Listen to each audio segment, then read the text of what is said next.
Yeah, we find her, the beautiful girl we've been missing. We wanna have her kissing. We find her, now we in love. So it goes so, the remix. DMB, Tux Bites, remix.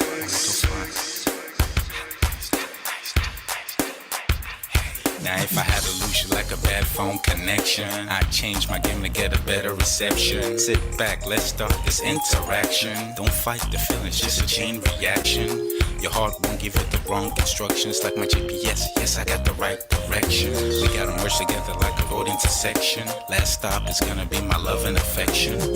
I ain't like the mother dudes, they wanna call you shorty, but I'ma call you a beautiful girl. I took your picture home, my mama saw it, she's a very, very beautiful girl. I wanna put you in my video, cause you're so beautiful. You're a beautiful girl. So when you hear us in your radio, turn up your stereo. It's beautiful girl. Gotta find a shorty, what's worth of a lady. It's nice but maybe doesn't look like 40. It's taking a little time. I wasn't seeing no signs, any traces of my baby. Who's gonna be my baby? But I thought I'm gonna take my time. But then it took a long fine eye. I saw a shorty passing by. She's got this very pretty smile. He was right at the bus station. I tried to make a conversation, holding her arms, feeling so tough. I felt this sensation. It's been a while that I've been trying to find a beautiful girl. Now I realize I found me a beautiful girl. She's a model, she's so fine. I just wanna take it by. Beautiful girl. Sparkling eyes are killing tight. I found me a beautiful girl. Body me LP, oh yeah, My wish came true when I saw you, girl. God must have blessed me with your beauty, girl. Looking so right from your head to your toe. Shaped like a Coke bottle with a smile of a queen. My queen to be, you my destiny. Got a body of a goddess with your beauty. I'm impressed and I'm never in distress. Come on over and be mine. Been searching for a man and now all the cats keep looking to mine. With a sexy walk and a sexy talk. She must be from a planet called the sexy world. I know I ain't tripping, better yet I'm thinking put a ring on the finger. We look good together. Take your place in my heart. With your beauty I'ma say that I'll never turn away. Ooh, I think I'm in love. Such the way she smiles at me just really makes me weak. The way she speaks to me just really make me go so weak. Keep staring in her eyebrows. All I kept on saying is wow. Your beauty shines and breeze at night. All I really want in my life. Oh yeah.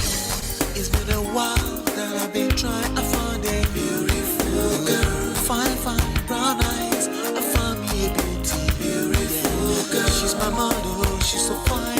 I just wanna take it. Beautiful girl. Sparkling eyes, killing tight. I found me a beautiful girl. Yeah, beautiful girl. One beautiful girl, yeah. Beautiful girl. Damn. Money. You seen her? Hot Ice. Have you seen her? LP. Have you seen her? I'ma go over the Tux Bites. I know you've probably seen her. He has a lot of beautiful girls with him. Tux, it's DMB, baby. Look. Beautiful. I look for a while, but I can't seem to find a beautiful girl so I can make her mine. Time after time, I've been searching for a while, but every girl I meet never seems worthwhile. What can I do? I pray to God for an answer.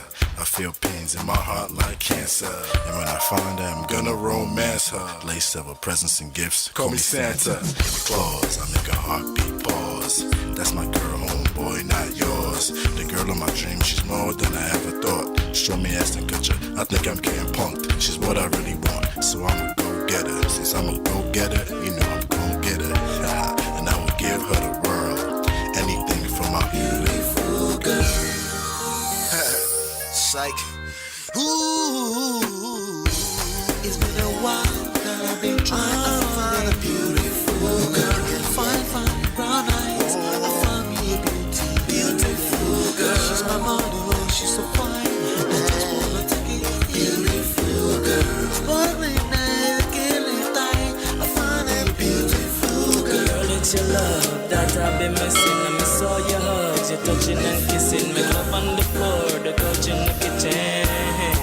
one loving we done enough.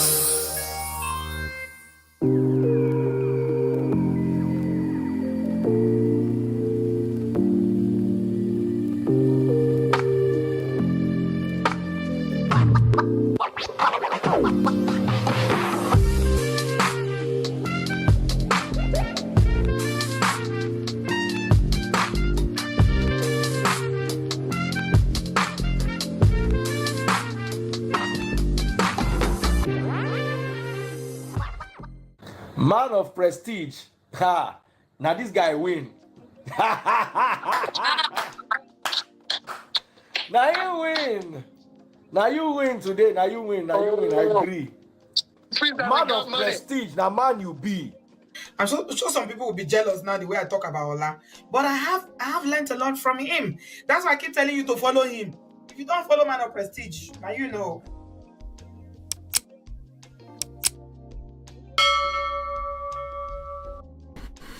All right, what's going on, ladies and gentlemen? Welcome back. Hello, D-Love. How you doing, D-Love? How you there? Welcome. I hope your Sunday is going well. All right, welcome. My name is Ola. I'm coming to you live from my Empire Pro Studios. If you're just joining in, please do me a favor, hit that like button, share, subscribe. Let's use the like button to ping everyone else into the room. We have some conversations today. I took a few days off. Okay, what's going on, Patricia? Hello. I took a few days off. I'm working on some other projects. So, what's going on? I'm doing well. How about you? Yep. So I took some days off to work on some other projects, but we're back here. You just came back from church. Awesome. Great. I came back some few hours back, but welcome. All right, so this is Men of Prestige. Basically what we do here, we cover trendy topics and we use them to extract relationship lessons, particularly from self-power, social, how of seduction, attraction, emotional intelligence standpoint.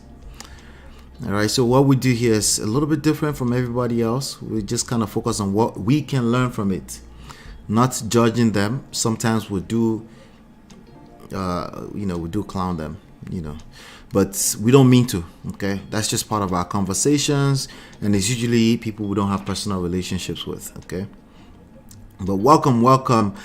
So like I said, hit that like button. Okay, shout out to my sponsors, More Fresh, Richie, Life with Natu. I didn't check for any updates. I'm looking for more sponsors, by the way. I'm looking for some more sponsors. Shout out to all our sponsors, More Fresh, Life with Natu, Richie. We got about 9 of us here. Adesua, Film Girl, Open Floor by Tima, Show Mama, Gores Corner, and of course D-Love. All right, so I'm looking for some new sponsors. I think you can become a sponsor by hitting the join button on the platform. All right, and yes, I'm looking for today's sponsor of the show. You can sponsor the show for as low as 99 cents. Okay, and if you sponsor the show, no matter how small it is, I'll play this for you. I see Tima. Hey Tima, how you doing? How are you? She said it's a relaxing day for me today. Let's go. All right, for me too. Okay, so let me, in fact, for those of you that are here right now, should I cover other stories today, or should we just focus on this response and just analyze the response from Nikki Thot? You guys get to determine for me today. I will see if I can come back with the trendy stories tomorrow.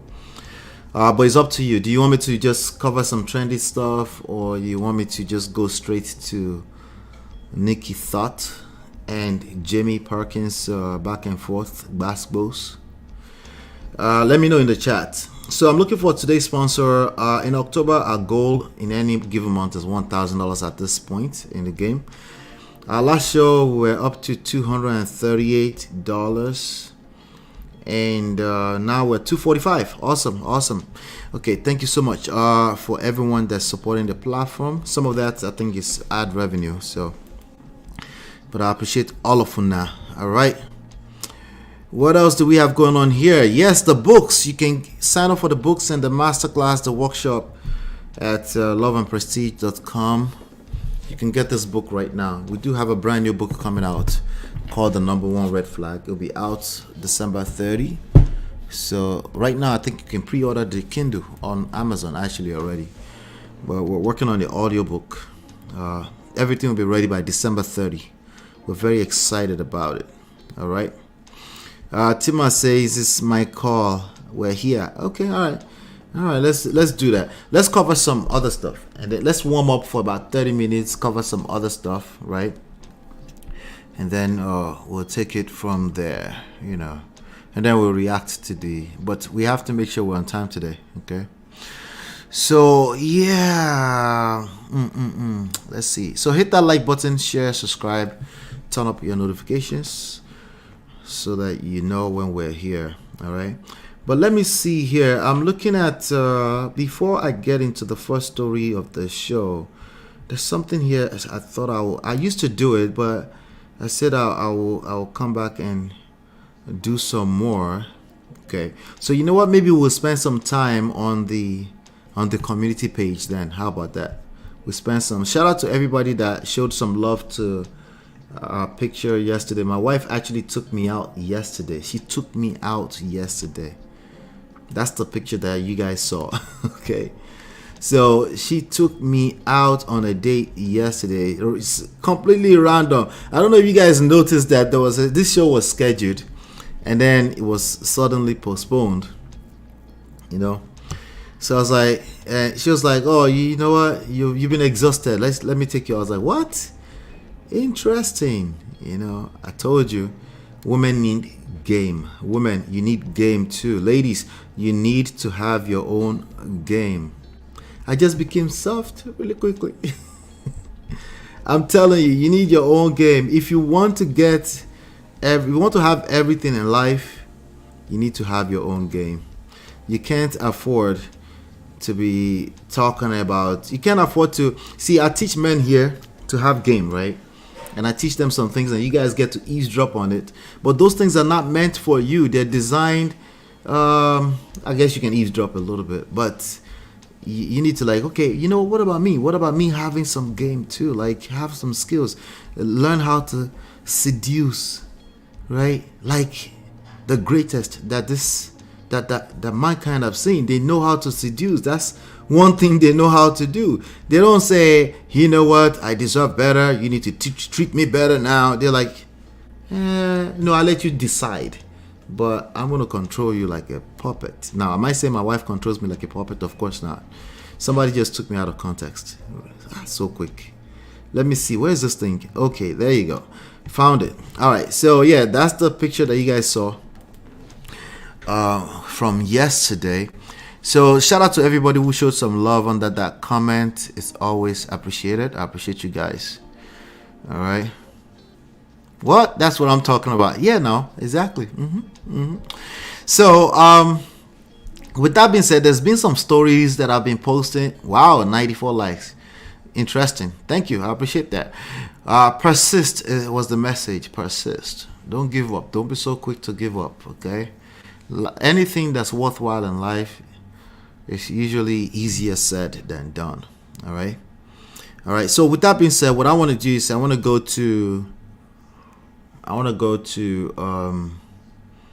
go cover some of the stories that I had on the community page. How's that? Right.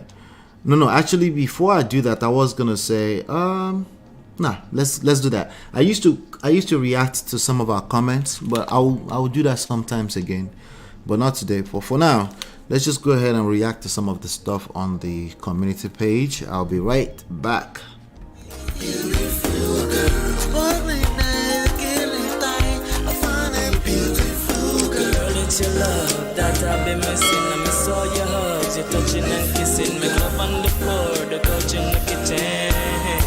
One love enough, we done enough. All right, so I had the story up there on the community page. Why don't we discuss it together? It says, confused. I've been having mixed feel for this one girl at my school. She's been my close friend for a year already. But I started catching feelings. I don't want to blind you guys out. Just look at my face while I do this, okay? I'll read it. She's been my close friend for a year already, but I started catching feelings this month after we had one-on-one hangouts multiple times. It's weird for me because some days she'd be super attached and clingy, but on other days she'd be distant.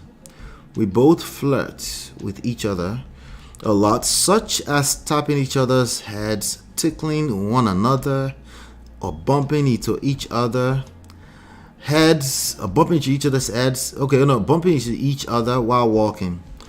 On some days, we'd text until 2 a.m., but on other days, she would leave me undelivered for a few days. The texting situation is confusing because I know she doesn't use her phone a lot and has do not disturb on at all times. All of her friends say she always ghosts as well, but it just makes me anxious that she's not responding. I'm being torn apart here because I really want to hang out with her more often, but I can't seem to get to her. She always stays around with her best friend, who is a girl, and they're always together, while I'm just at a distance, not knowing what to do. What should I do at this point? I want to be in a relationship with her, but the mixed signals I'm getting are driving me nuts. If I just drop her, everything will go to shambles because my school is small. So everyone's connected with one another. It's just going to make everything awkward between everyone. All right. So he says, what should I do? That was his main question. What should I do at this point? And there were some response. There was some response. I'm gonna read some of the response that we had there. What does the response say? Let's see. Let me see. Comment. We had like 4 comments there. All right. So I noticed that D always leaves some comments there. I appreciate that. Thank you to D. And it looks like we have a sponsor for the show. D Love, thank you so much. I appreciate you. Thank you so much. I appreciate that. Thank you. All right. So let's handle this. I'm looking at some of the comments. So D always leaves I think Tima always leaves answers too, and I appreciate those answers. I really appreciate those answers. But let me read some of these answers to that young man. D says, why are you having relationship issues without being in a relationship? That's a good question. That's a good question, right? But you'd be shocked. I guess this is evidence that people do end up with relationship issues without being in a relationship, right? People do, right? That's the reality, right? But that's a question you ask yourself. You ever find yourself in a relationship issue and you're not even in one? Ask yourself the question that D is asking. Why am I having relationship issues and I'm not even in one? That question right there will be connected, will help you connect back to your self-esteem. Like, what is wrong with you? Have some self-respect. Why are you having relationship issues with people that's not committed to you, right? And D continues, say, don't you love peace? Oh my God. See, emotions arguably does not love peace. Emotions is all over the place. It's chaotic. It's literally, dare I say, opposite of structure, right? Order, right? Feminine, right? Yeah, not opposite of feminine, like precisely feminine, right? Energy, feminine energy, precisely, okay? Anyway, let her know you like her, but you have to be honest with yourself, right? That's a good point too. Like, have you made your intentions known, right? And she continues to say, if you get into a relationship with her and she moves like this, will you be okay with it? Well, maybe she's moving like this because you haven't actually made your intentions known. You are not a man. yet. Okay, I'm being careful, I'm being nice. Okay, you're not sure of yourself. When you're not sure of yourself, other people can't, especially the ladies, can't feel safe around you. They might even like you. Maybe she actually likes you, but she's kind of confused, like this guy is not sure of himself, and that's not sexy, right? The sexiest thing alive is confidence. Shout out to Brother Patrick, sir. Brother Patrick, me when you on what's in mind, but on Salo, but I will send the information to you soon. Thank you so much. How are you, sir? All right. Tima says his description of their interaction and him too closely being monitoring spirit of mercy is giving me bad vibe. Oh yeah, we're gonna get to that part too, right? Yep, exactly. Let me continue here for a second. It appears that you will most likely not, right? Yeah, he won't like it, or he might even be in a relationship. And even if that is not happening, he will be seeing that happening. He will, like, every time the girl is, maybe she's busy, she'll be like, why is she not answering me right now? Why is she not answering right now? That kind of person can end up being that person. Now, to be fair, you can be young enough and it's your first experience and you don't know any better. You're excited about maybe possibly your first, second girlfriend, right? And you're moving like this, right? But some people, they're actually coming from a place of the worst type of experiences. Yes, he will become needy and clingy, okay? And that's not sexy. It appears that you will most likely not apparently like if she's moving like this, right? If you do decide to go ahead, bear in mind that it could create issues if she isn't willing to adapt to your preferences. Right, we have to, like you said in the beginning, D, you have to actually make his intentions known first. And just from looking at the text, I don't think he ever made his intentions known. He just said she's being my close friend. My close friend, what does that mean? Right? It sounds like someone that's already stuck in friend zone, right? All right, so let's continue. So you have to at least make your intentions known first. He isn't willing to adapt to your prayer. If you would not, I think it might be better to get with someone who naturally loves talking all the time. Yeah, I'll even tell you this much. If you make your intentions known and she's now your girl, and after a while, maybe see finish, start to enter, maybe you don't want to talk all the time too.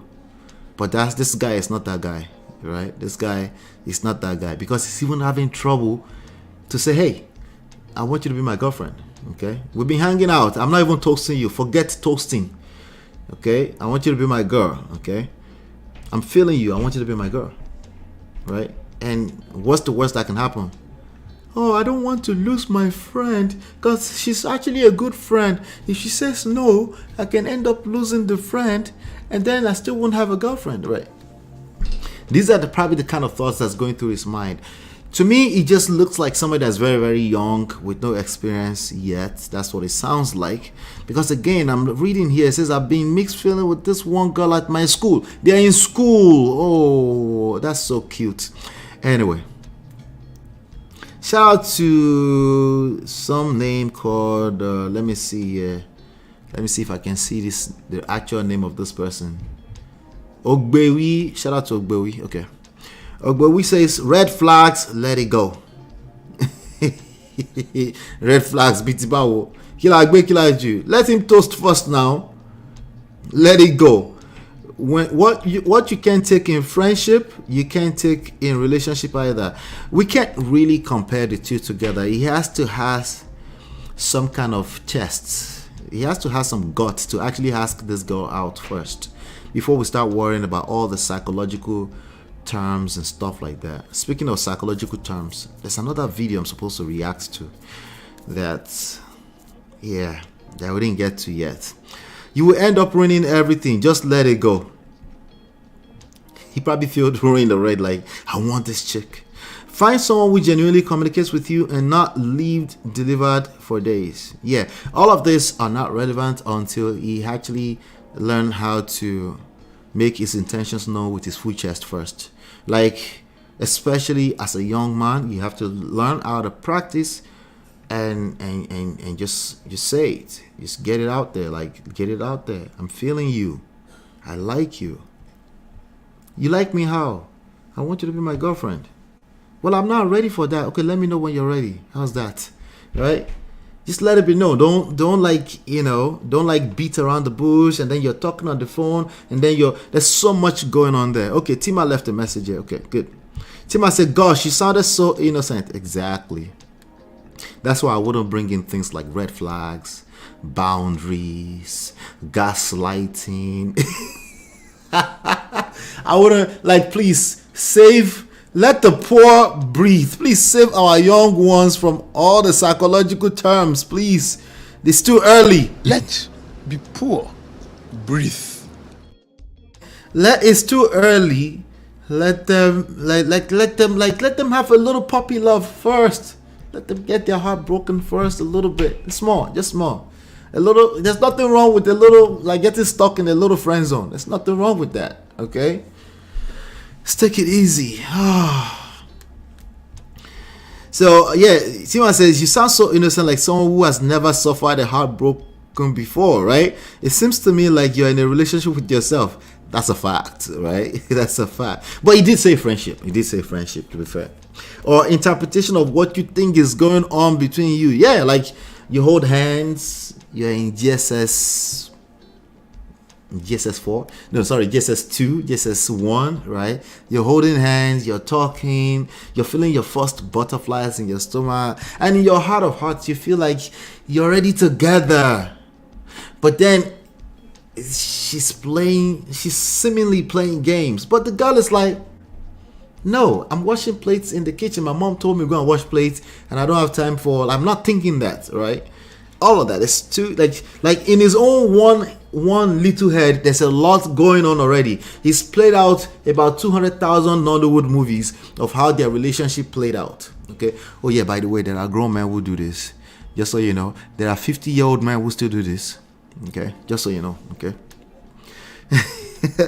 It seems like, okay, you're in relation with yourself or interpreting what you think might be going on between you two. I don't hear you say you express how you feel to her. Tima, are you reading mind? Am I reading your mind? I promise I did not read your comment. I just knew that I was going to react to this at some point. Right? But that's some point. Right? He never said anything about expressing how you feel to her. You have to at some point make your intentions known. That is an opportunity to demonstrate that you are a man. Well, in GSS 1, you're not really a man, but you start practicing. You don't drop out of disguise as a man. There are little things that happen in our life as we grow into becoming, right? So, but that's what you're trying to play house in your classroom. Then you better know how to demonstrate. I have to say, yeah. In fact, you can even say, I want to toast you. You can even start like that. I know it will be lame, but just do that. Like, what do you mean you want to toast me? Like, I want to toast me. How would you like me to toast you? Right? No, I didn't use that line. I didn't use that line in GSS 1. I'm just saying, okay? It's a line. It's just a line, okay? All right? It seems that it's all in your head, playing imagery boyfriend. Tima, you were not nice to this boy. Right? Before you started pointing fingers or doubting yourself, get hold of yourself. That's a fact. That is a fact. Get a hold of yourself and your emotional regulation. You're worrying about so many things and many people. Good luck. That is a fact. Oh my God, that's a lot. Listen, I didn't need to add any more to that. There's no need for me to add any more to that. Let me see. Oh God. But I'm about to say, in our time, that's the first thing you say to a girl. I want you to be my girl. They don't want to say it anymore. But Patrick, it's 2023. They don't want to say it anymore, right? What they say these days is, what do you bring to the table? That's how they toast people now. I was about to say Nigerians, but it's actually Americans are on this table too. In fact, they're the worst. Nigerians are the worst, but they're all on the table, right? Yeah. What do you bring to the table? That's how they toast these days. And then the girl is triggered. And it's like, I'm triggered. Wait, what is triggered? How did they get to trigger? You're triggered because I said, what do you bring to the table? Well, why? Because she has an idea where you're going. You're lame. And she doesn't want to have any conversation with you. Okay? She can't wait to get away from you. Wait, what? That's what's wrong with this girl these days. What's wrong with asking what do you bring to the table? What? That's a good question. Okay. That's a good question. That's something you can start to figure out. Maybe you should start figuring that out. If you want to have a girl, start figuring out why is it that when you say, what do you bring to the table, they get triggered. Ask yourself that question. Think about it, right? Think about it. Why is it that nothing is completely wrong with that statement? Why would they start to feel wrong? Oh, feel. Okay. Anyway, let's continue. They're in school. The fear is understandable for now, but will need to be managed, perhaps with experience. Oh, there are 60-year-old people that do this, okay? Not 60, 40, 43, 42, okay, 38, okay, that don't know how to say, I'm feeling you. They're afraid of, they're moving with fear, precisely, right? They don't want to seem like they're problem because once they tell you they like you, in their mind, they think they just asked for your hand in marriage, right? So they don't want to disappoint, right? But so they're kind of like taking like they don't want to go all in, right? But you can say I like you, and tomorrow say, you know what, I don't like you anymore. That's also okay. Tima said, please let the poor brother breathe. Yeah, we'll let him breathe right now. Guys, the way people toast each other these days is so weird and lame. Listen, it's not working, it's not working. Yeah, it's not working. It's not working. In fact, there's a quick story I want to tell you before we move on. I'm going to tell you a quick story. Hold on 1 second. Let me round up this segment, then I'll tell you the story. I'll be right back.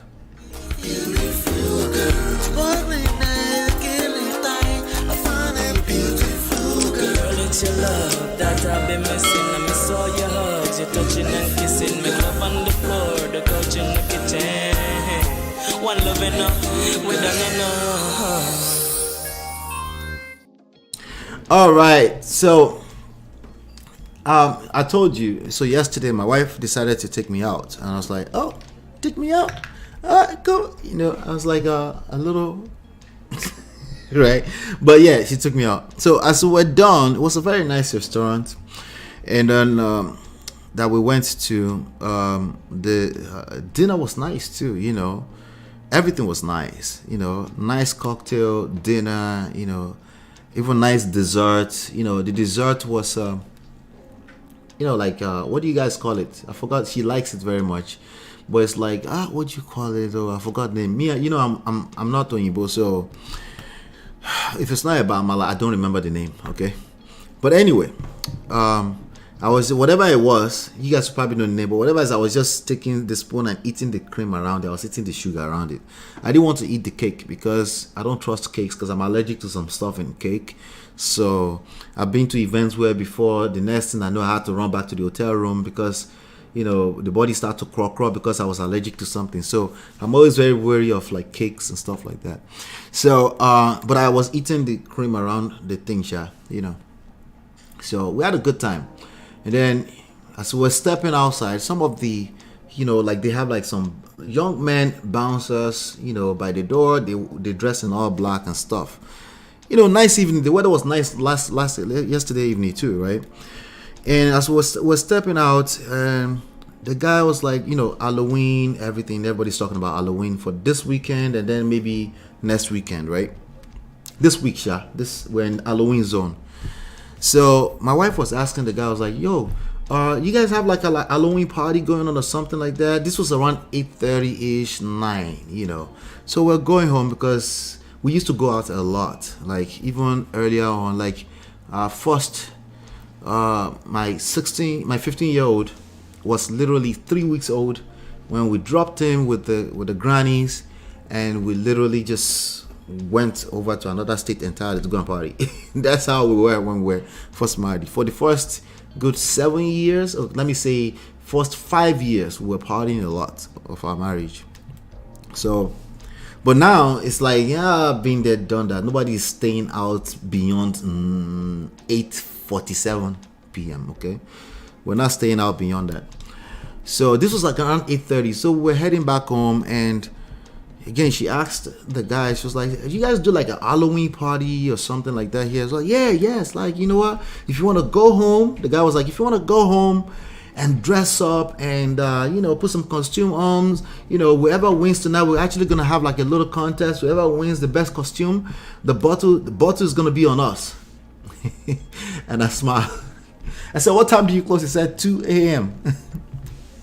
So, and I smiled. I said, oh, you close at 2 a.m. I was like, how old are you? And he threw it right back at me. He said, how old do you think I am? I said, I like that. Let me guess. I said, 26, 27. He was like 26. I was like, oh, yeah. I was 26 about 17 years ago or so. I was like, shout out to you, man. No, we're going home. We're about to go and sleep. Right? He said, we're about to go and sleep. And then they busted into laugh. They started laughing. I was like, yeah, I was laughing. He was like, I'm 43, and I said I'll be 44 next week. I will be 44 on November 3rd. And, and the guy was like, oh, wow. He was like, yeah. I was like, look at my wife of 16 years. She took me out. She brought me out tonight, and my wife's 42, and I was like, wow, and they were like, wow, like, and then one of the guys was like, they don't make them like that no more. Said they don't make them like that no more. I was like, they're not supposed to make them like that anymore. You're 26 and 43. They make this for me. They've made something else for you. You need to figure that out. Like, they're women, right? Okay, they made something else for you. You're gonna have to figure. I was like, you know what? Have my jacket. You could sit down here and you take over. And I was like, no, you're good. Chop knuckle. But the point that I wanted to bring out of that is this, right? It's a very, very common, like, they don't make them like that no more. It's a very common saying, okay? And the people that are saying them are usually single men, okay? They're saying they don't make them like that anymore. And I feel their pain. I know where they're coming from, right? But it's the same thing as throwing your hands in the air and giving up, right? The cards you're dealt are the cards you're dealt. You can't compare yourself to me if you've never been married, okay? Right? I understand people that have been divorced because they're like, we're out in this dating scene and this whole thing is weird and lame, right?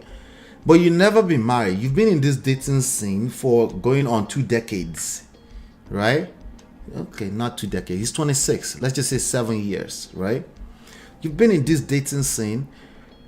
How are you gonna, like, in one breath you say I don't understand your dating scene, in the other breath you're saying they don't make them like that anymore? Are you saying you understand my own dating scene from 18, 19, 20 years ago? Are you confused or something? The answer is that you all are confused, and it's okay. It's okay, all right?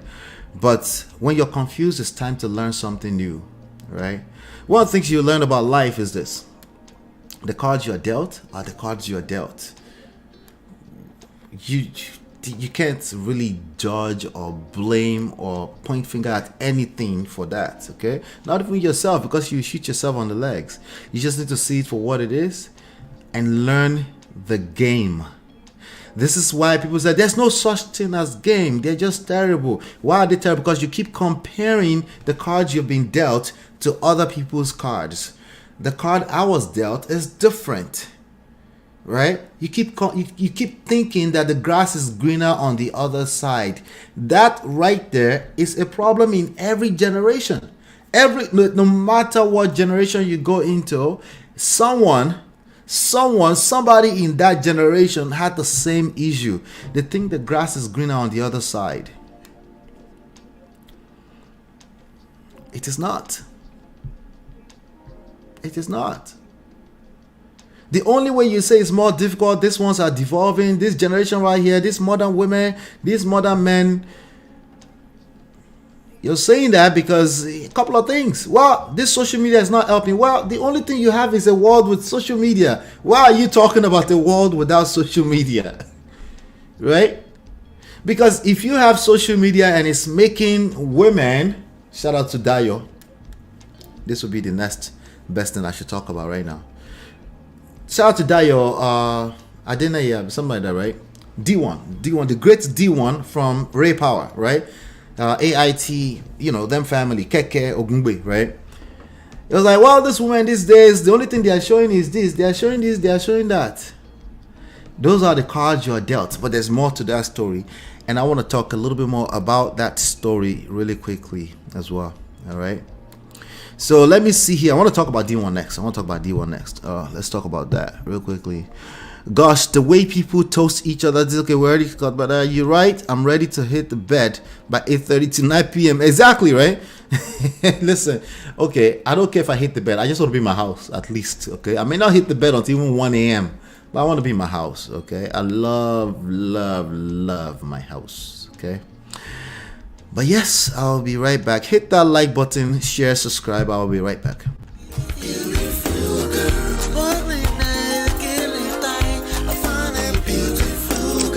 It's your love that I've been missing. I miss all your hugs, your touching and kissing. Make love on the floor, the couch in the kitchen.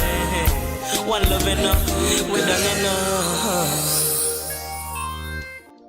All right, so Dayo D1, right? Let me see if I can D1 or I didn't know, yeah, something like that. I forgot his name. Ray Power. I'm just gonna use that to find it real quick, so you guys can know who I am talking about. Let's see here.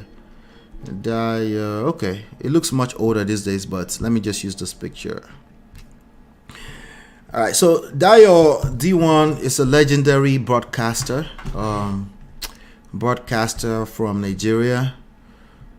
He's 63, something like that right now. He was on the show. He was on Honest Bunch.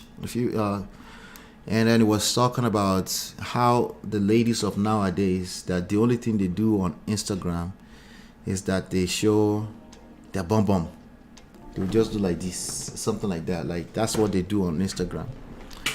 And I said, D1, what do you mean that's what they do? Like, okay, all right, let me not cap, okay? The reality is that there are lots of women, the only way they can take pictures on social media is if they show some bum bum. It's just what it is, right?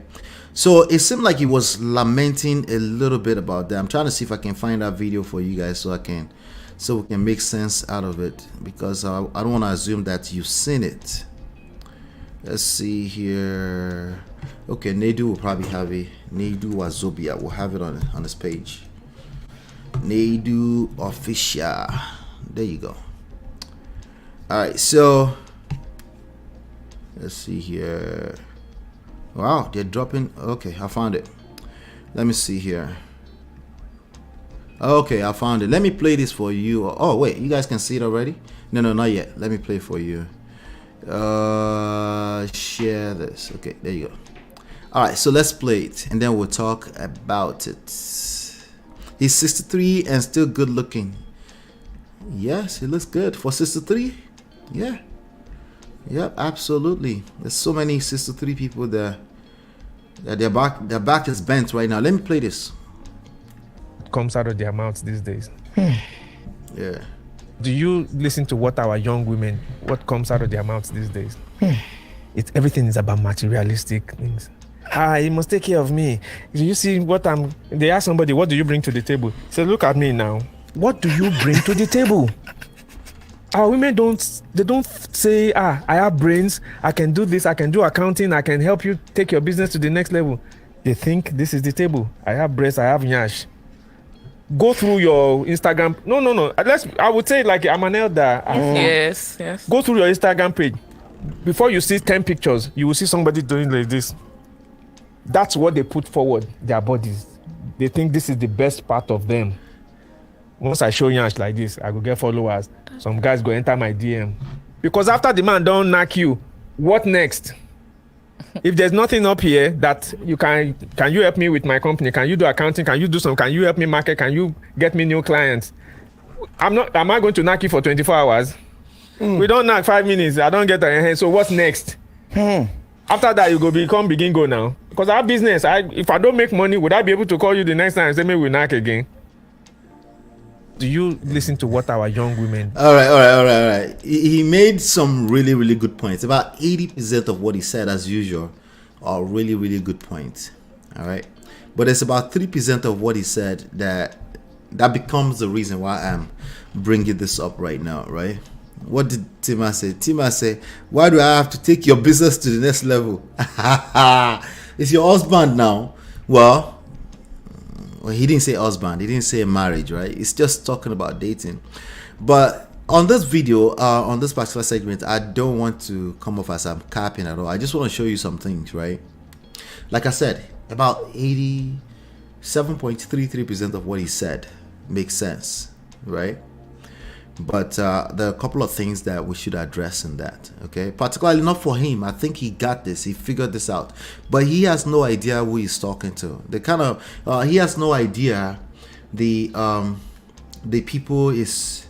He has no idea the way the people that he's talking to would interpret what he's saying. He has no idea that somebody is going to try to toast a woman with, what do you bring to the table? He doesn't. He's not thinking that, right? When anybody say what do you bring to the table, he's thinking of it in terms of, you know, what, like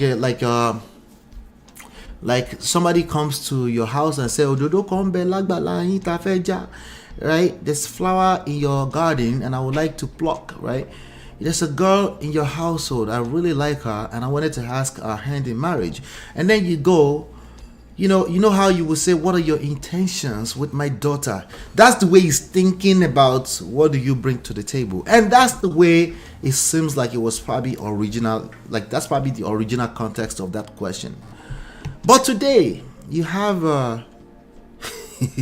let me exaggerate small. You have a 13 years old in GSS1 asking a classmate, what do you bring to the table? He has no idea. Tima say, no, I take my comment back. Which comment did you take back? This one or this one? Which one did you take back? Right? So I don't think he's aware of the context in which they use that question. Or maybe he's just saying, what do you bring to the table? He said, what do you bring to the table? He said, can you help your husband? Like, are you smart? Are you intelligent? And that question also poses and it sounds like some kind of level of generalization, you know, because now a woman who actually feels like they bring something to the table, not only feel, but they've demonstrated that, will get triggered and said, you know, and a woman who is like just dating and it's like, we're talking dating, why are you talking about what do I bring to the table? We ask this question and say, wait, why do I have to take your business to the next level? We don't even know each other like that, right? Exactly. So these are the problems with generalizations, and I don't think he meant to generalize, but that he's good looking. Stop the cap. His visual field for his interpretation of today's relationship is limited to his generation. Yes, that's what is going on here.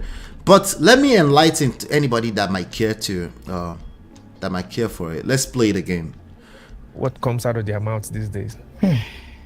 What comes out of their mouth these days? There's a girl right now on social media. She was on this same show, Honest Bunch, and what she became popular for was that do and what anybody do. That's what she became, like nasty talk, right?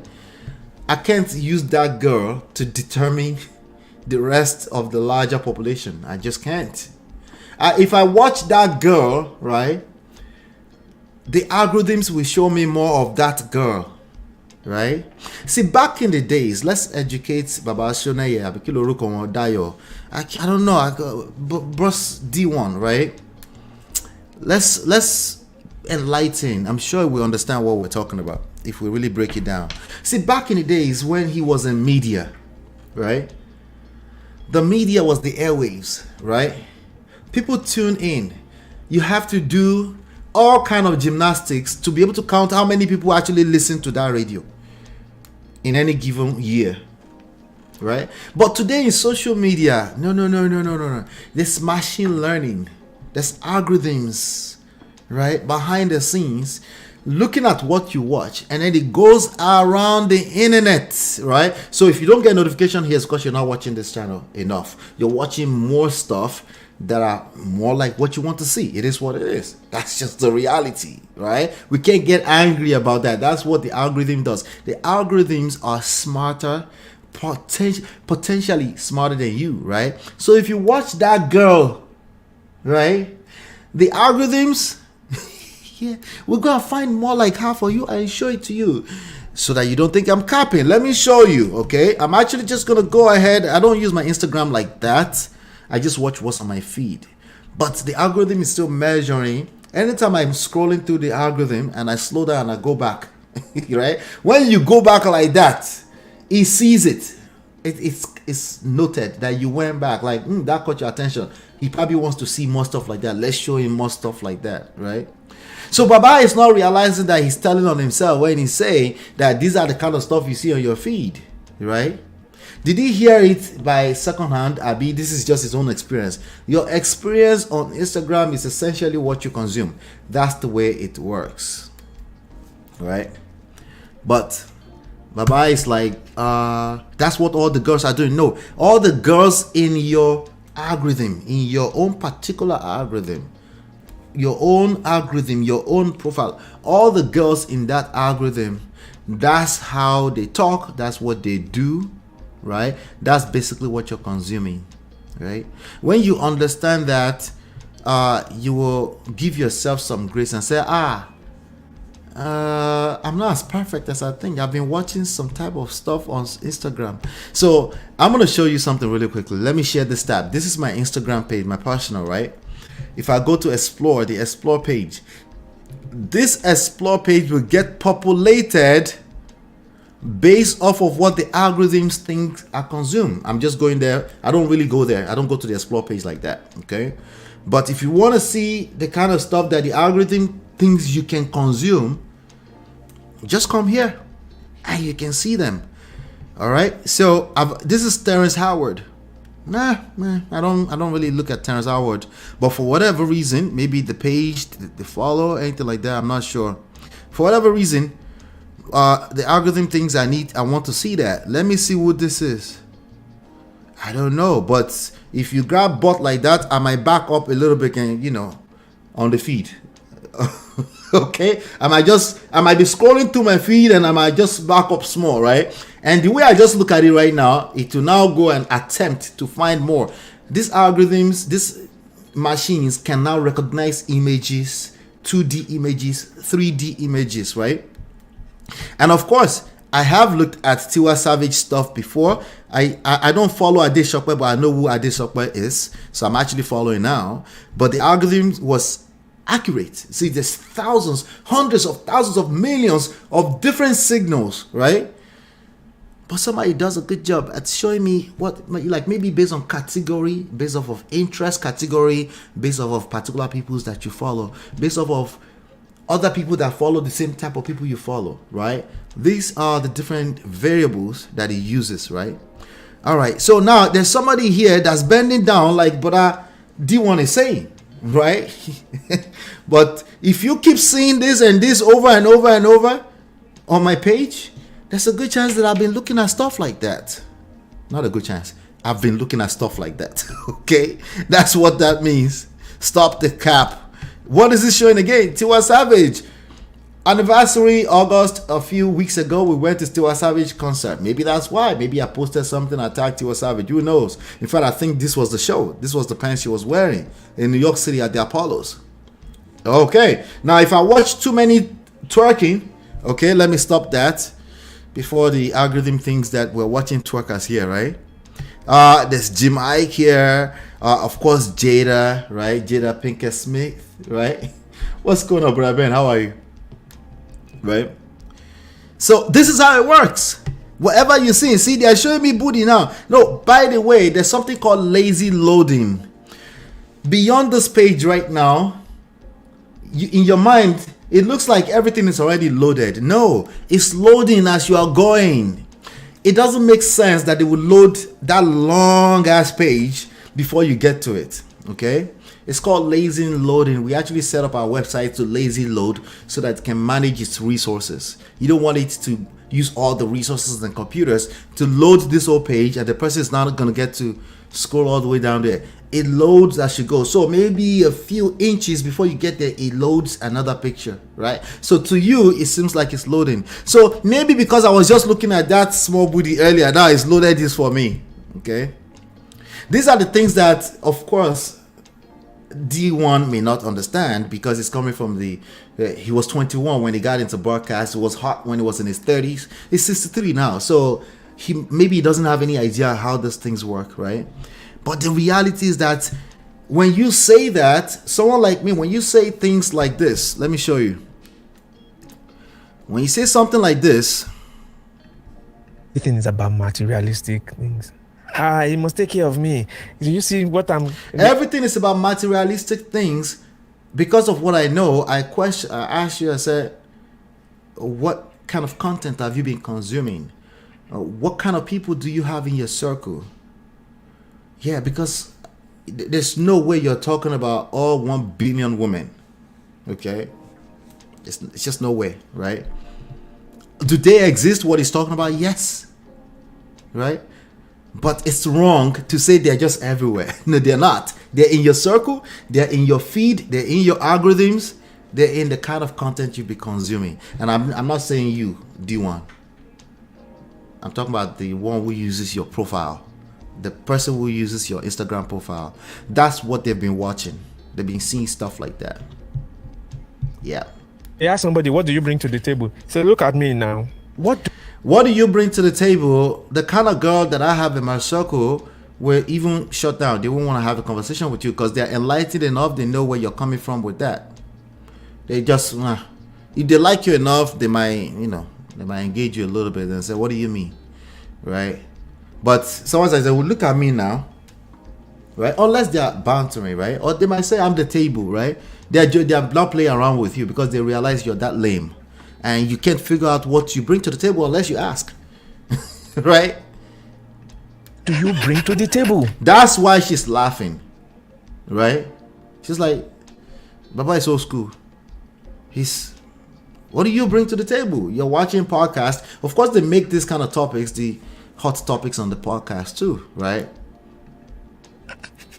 Our women don't say, I have brains, I can do this, I can do accounting, I can help you. Our women don't have to ever say that. They should just demonstrate it and you should be able to see it. If you can't see it, what kind of women have you been hanging around?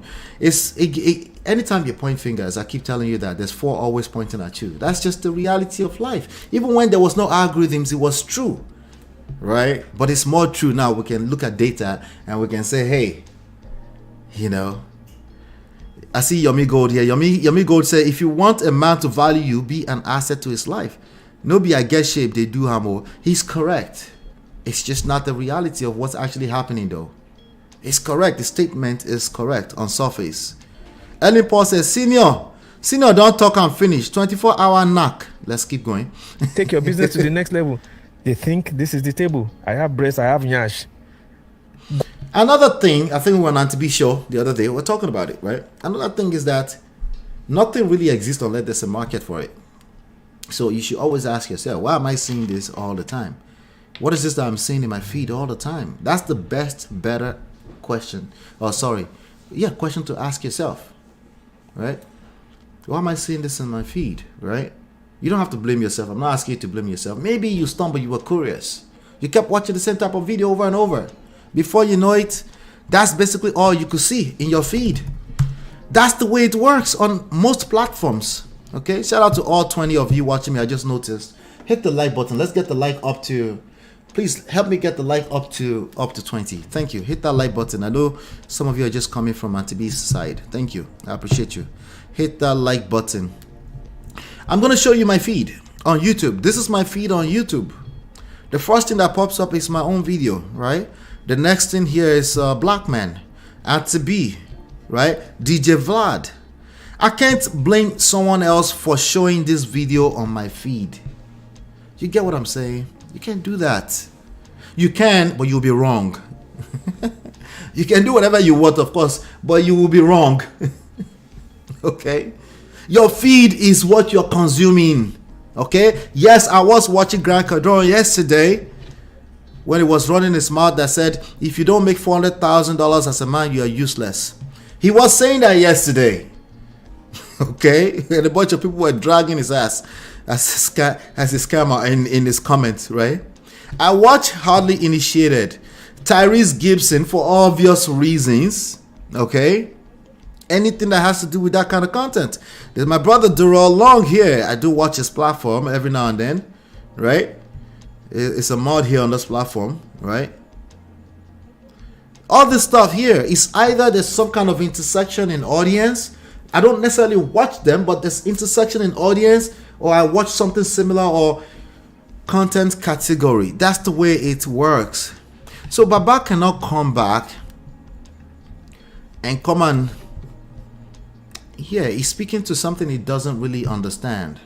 Go through your Instagram. No.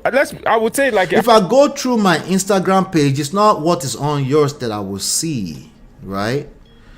Tima says, old school, he sounded like the guy I told you, Ola. Low-key asking me about my body count. Like, bruh. All right?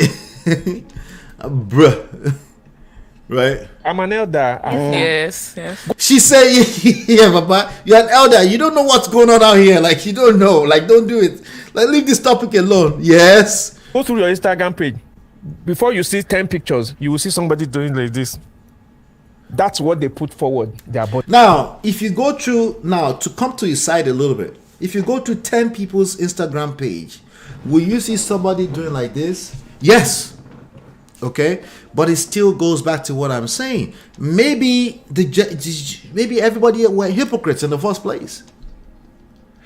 There were always Olosho in Olosho's house since the beginning of mankind. They just didn't have a way at that time to show them on your news feed. There was no news feed. You have to go and find them. But even back then, if you have enough friends around you, they will take you. They say, what? You never been there before? Let's go and drink. They will take you now because that business has been there since the beginning of mankind. Girls that know how to, that are potty mouthed, that want to talk nasty and show their bum, they've always existed. Okay, now, is it going more viral? Are they thinking it's more okay because it's all in our face? Yes, of course. However, maybe what the technology we have is revealing who we are for real, right? It's about accountability. What I'm saying is accountability. You can't blame anything outside of self. You can, but it doesn't work, okay? Because it basically it's reflection. All of it is reflection, right? But I still put it to him. What kind of content have you been consuming? If it's that deep for you, if it's that serious, which I can understand, what kind of content have you been consuming? What kind of people have you been surrounding yourself with, right? If I go to any Owambe, there's maybe one or two girls that are dressed inappropriately, okay? There's always one or two or three that are just like, how is that one wearing, right? But also, a lot of people will wear tubes, right? They call it tube, right?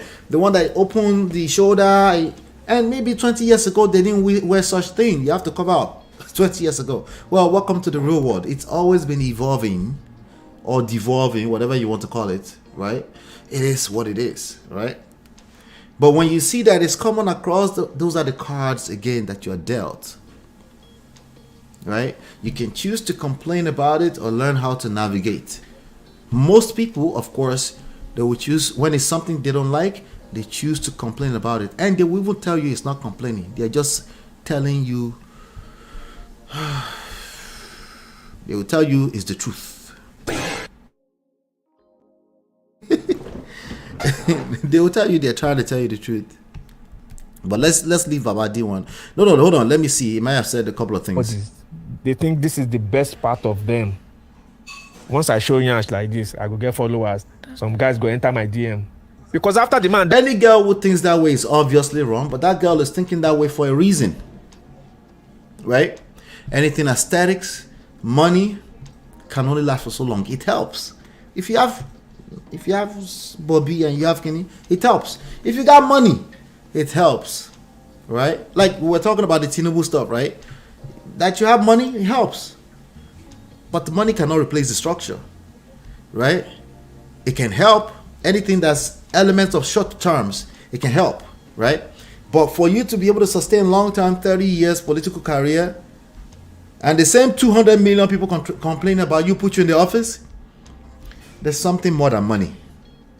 It's the same thing for Bobby, you know, all that kind of stuff. Those things get old, right? So if you don't have anything else, so he's right about that. If you don't have anything else, but while you don't have anything else, people are young. People can be young. Shout out to Tim. I said, let that poor boy breathe. You can be young, right? People can be young now. If they are young and they keep getting all this attention because of the Bobby, what do you expect from the lowest of that society? What do you expect? Like, you're responding to it. There's a market for it. Or Jawa. There are people responding to it. And some people are too young, right? Or too lame to figure out, well, they're responding to it, but I need to, you know, right? So let me just say this out loud. Your Bobby and your big backyard cannot be what you bring to the table. It can't be, all right? Let me say that out loud, okay? But for the flip side of things, for the men, right? This is not your calling. Don't go and be lecturing people out in the streets, right? If they're not complaining, you will shalaye tired. You go explain because no evidence. If they're just living their life and you walk into the street and you're like, that's what's wrong with y'all. Look at how you're dressed. You just look like a weary. Especially if it's something that the whole society is doing. Right? They were like, what's wrong with this one? Right? Like, you go to a party, you see people dressed in tubes and they're doing like this and they're like, and you're like, why don't you cover up? There was an auntie in one of our churches back then. She went to somebody, one of my friends. She said they were wearing tubes. It's now, at that point, it was becoming more normal, right? And she went and she was an older auntie. And she just embarrassed herself. You're embarrassing yourself. Okay? Should it be like that? No, you're right. It shouldn't be like that. Okay? You're right. It shouldn't be. You're right. Yeah, you're right. It shouldn't be like that. But it is precisely like that. All right, I'll be right back. It's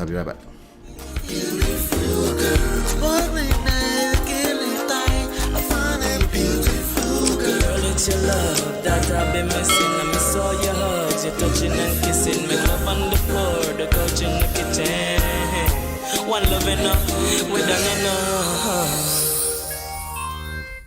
All right, so that we can get on time today, I wanted to make sure we're on time today. Let's talk about Nikki Thot and Jamie Perkins. Okay. Somebody came and left a comment. There were quite a few comments on the video, the last one we did, where I basically did the analysis of what Jamie had to say. Who are these people? Jamie Perkins is, I think it's a YouTuber. It's a video guy, right? So he came out some few weeks ago, and yeah, I guess it's about 2-3 weeks ago now, and basically decided to put his wife on blast, right? Put his wife completely on blast, okay? Accused his wife, Nikki Thot, of cheating on him, even though he said they let it go, but well, she cheated, but I kind of let it go, but well, she cheated, okay? It's a YouTuber, okay? And the wife is a model, okay? Jamie Perkins is 40. The wife is what, 33, something like that. So they've been dragging each other on the street. I've been watching this lady's channel. What's her name? Auntie Kombai, Auntie Fumi Desalu, be something like that. You guys watch Fumi Desalu? Yeah.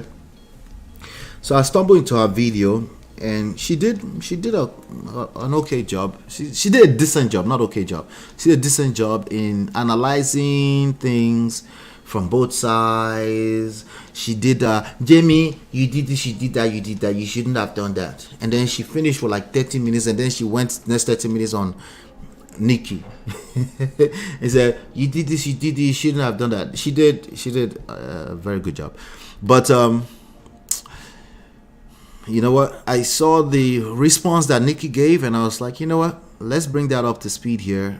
She gave a response, but basically what he did that she's responding to is that he accused her of DV, okay, that she was violent, and he accused her of cheating, and also accused her of a couple of things. But the only thing we really saw is that she smacked the phone out of She smacked the camera out of us. He was trying to film her in a vulnerable moment when she was yelling and she was trying to leave and all that kind of stuff.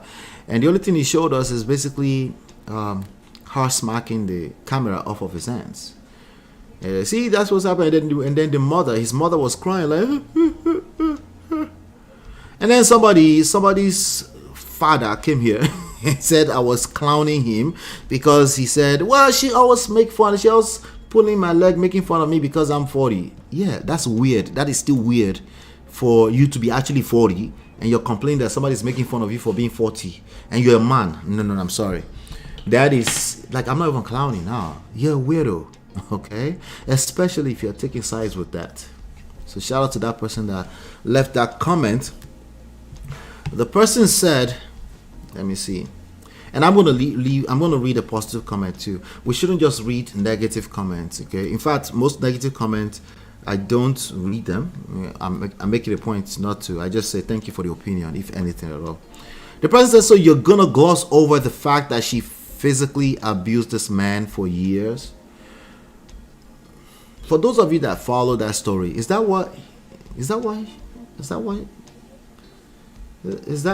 something that's confirmed, or that's just what he said? All right. So that's what he said. That's as good as it is. It's just what he said. That was his experience, and I made that clear a lot when I was doing the analysis. That this is what he said. I believe that he has collected woto. That lady has shown him.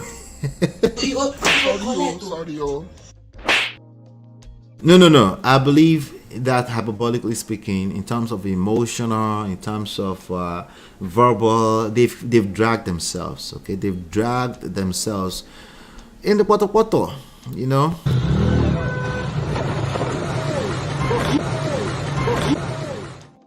So there's no doubt about that for me, and I made that clear. But you know, some people, they just want to hear with the only side of their brain that works. That's me being nice. If that's not good enough for you, I'm sorry. Okay. Let me say us, all of us, right? We like to listen with only the side of our brain that works.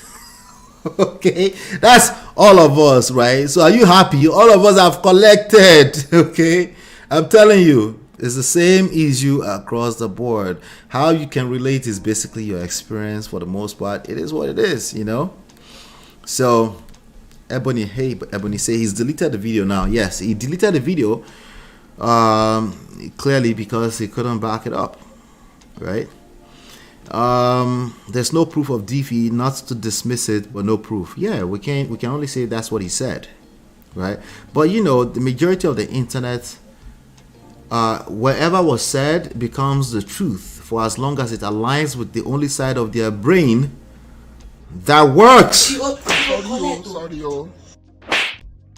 Okay, so and sometimes you have to shake them up, because the more you appease them or you try to speak nice to them, the more they think they actually have a point. Right? Sometimes you have to shake them up to say, no, you're wrong, you're not right on this one, you're wrong. Okay, that's what he said. We're not saying we believe him, we're not saying we don't believe him. That's just what he said. But anyway, Nikki has decided to say something. Okay, but let me read a positive comment here, or a couple of replies to them as well. Shout out to Banji Bab. Says, so far I'm enjoying this analysis as well as Summer Aku's analysis. Very balanced, done in a mature way. No taking sides, but just calling things out from a realistic point of view. Awesome. That's my intentions. Initially she was but I will laugh. Your father, I will laugh. You tell me not to laugh, Papa. Anyway, I won't laugh at, I will try not to laugh at anything too sensitive. It's not everything that's sensitive I'm able to pick up, okay? But when I pick it up, I will pick it up, okay? The person continues, says, initially she was the one that came with the idea of vlogging on YouTube after watching Patricia Bright and Gabe Babe TV, to mention a few. Okay, I didn't know about Gabe Babe TV. Are they vloggers too? He used to be more. So wait, she was the one that came up with the idea of vlogging. She came up with the idea, according to this person. He used to be more of a videographer. He was a videographer, right? Has more skill and interest in editing, which Nikki did not enjoy much. Like a lot of people that fantasize about being a YouTuber, they just want it to look all nice, not the editing part of it, right? Editing is work. Running a YouTube platform is work, right? So then so Nikki, according to this person, did not enjoy all of the work that comes with because she has her own work. She's a model, right?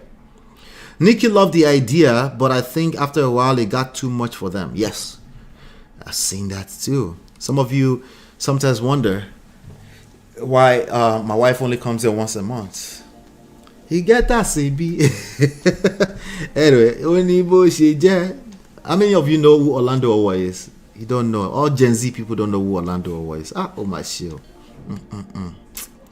Anyway, so somebody replied, okay, somebody that's probably disrespectful without knowingly disrespectful. A lot of people are disrespectful, they don't realize they're being disrespectful, right? Because they think, what's the big deal? They're talking the way they talk from their own house, their own family, right? And some of us can see and say, some people will find this disrespectful, and the person said, that's a lie. Why are you yelling, first of all, on a YouTube comment area? The person said, well, that's a lie. She was into modeling. It was his idea. And he started when he vlogged the proposal engagement without her consent. And then Banjiba said, I didn't mean, why? I didn't mean it like that, right? She said, that is what Nikki said when they first started YouTube. So unless you are saying Nikki lied, no, she's saying you lied. Yeah.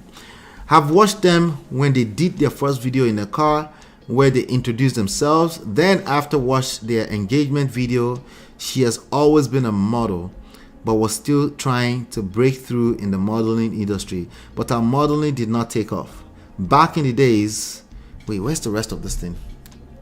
I can't find the rest of it.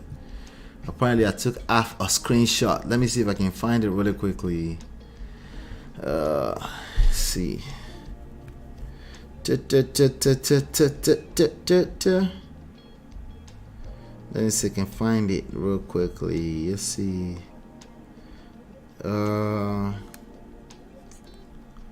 Let's see. Okay, I think I found it. All right, good. I found it. All right. Back in the days, YouTube was more of a hobby and was not as big as it is now.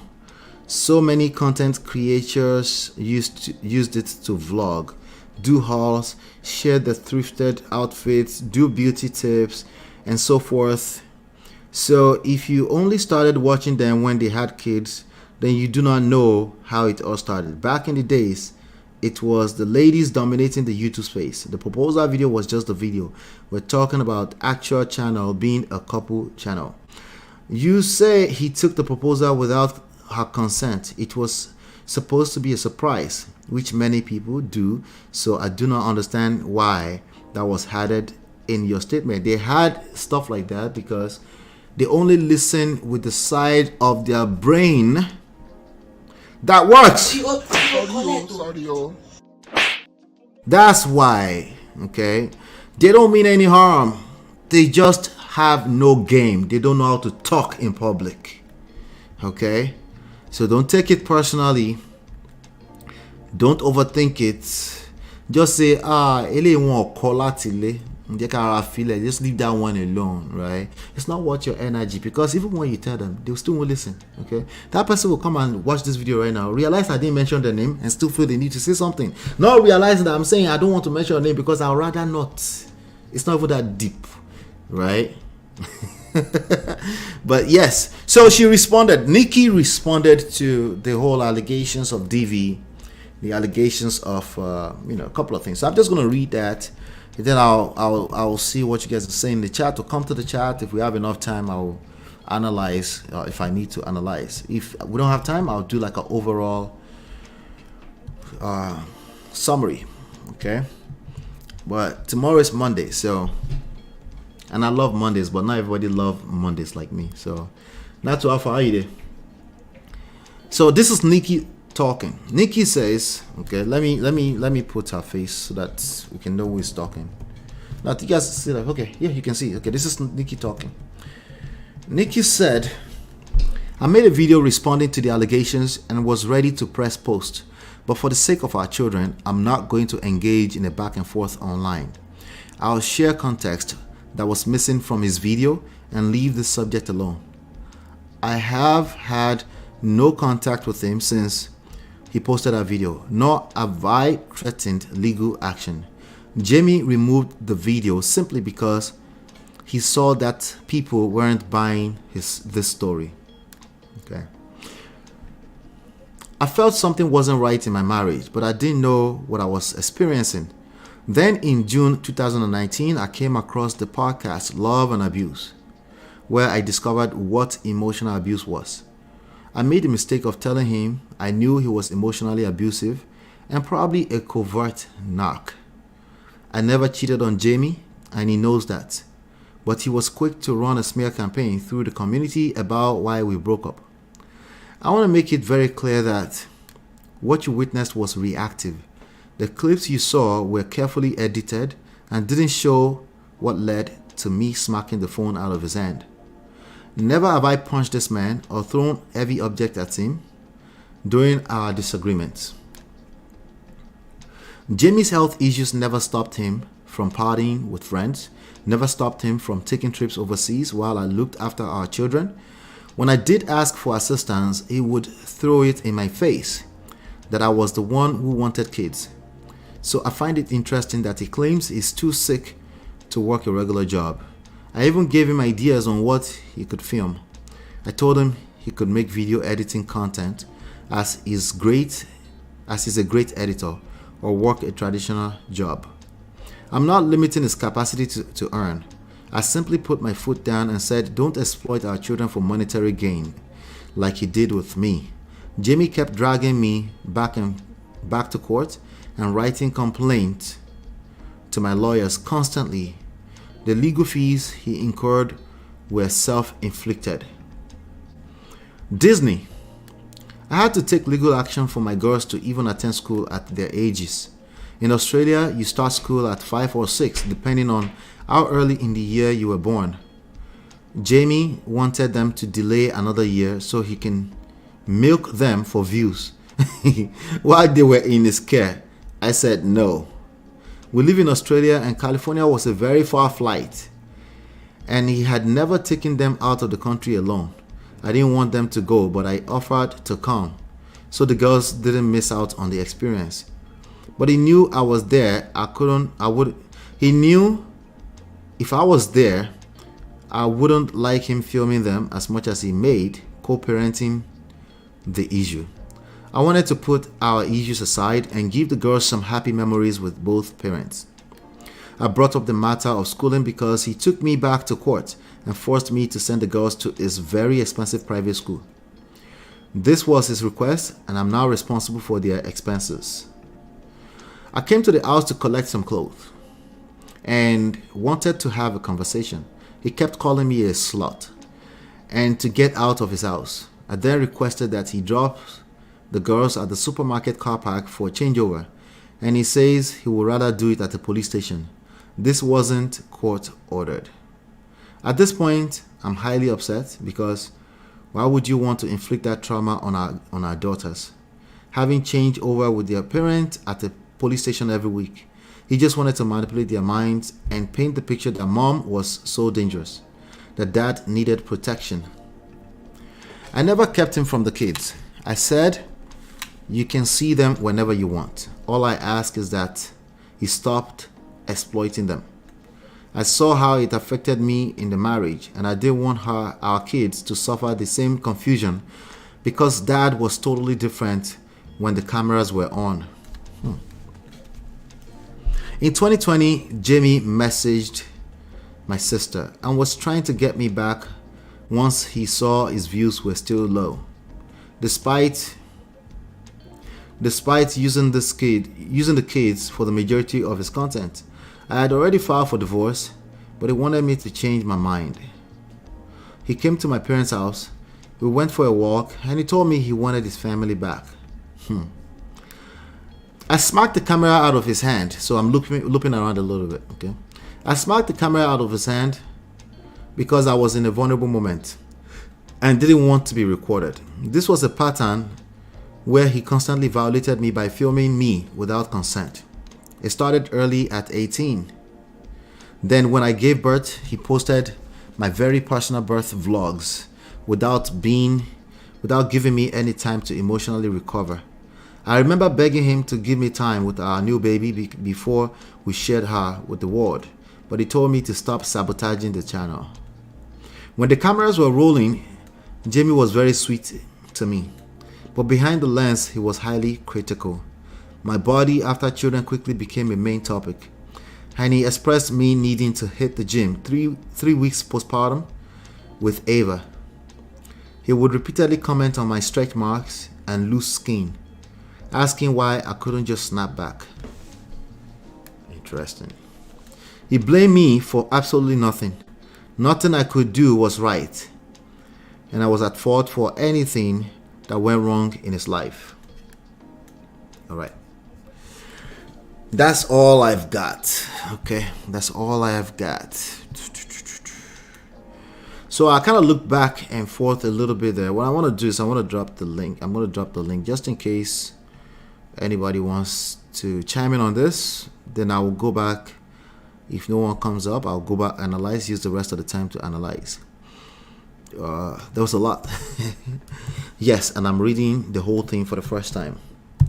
So it's always fun to read it the first time in front of you all.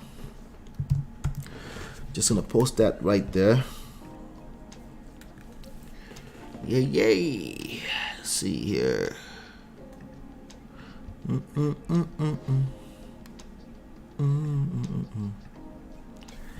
All right, I'm just gonna try to pin that to the top before I start. Let's see here. All right, great. And yeah, please. What did I do? Okay.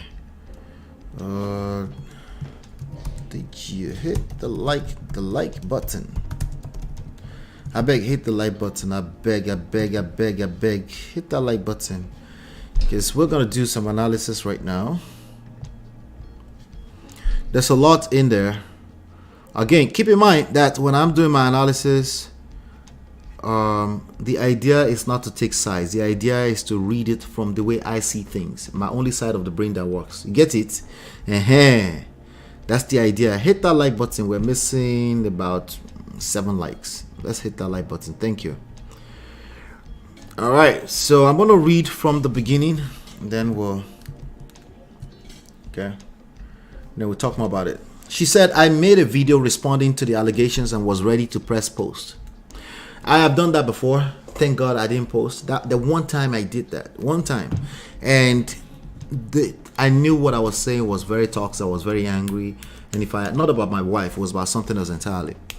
And thank God I didn't post it, because there will be no way to erase that ever. There will be no way to erase that ever if I did that, you know. But let me bring Tima. Hey Tima, how are you?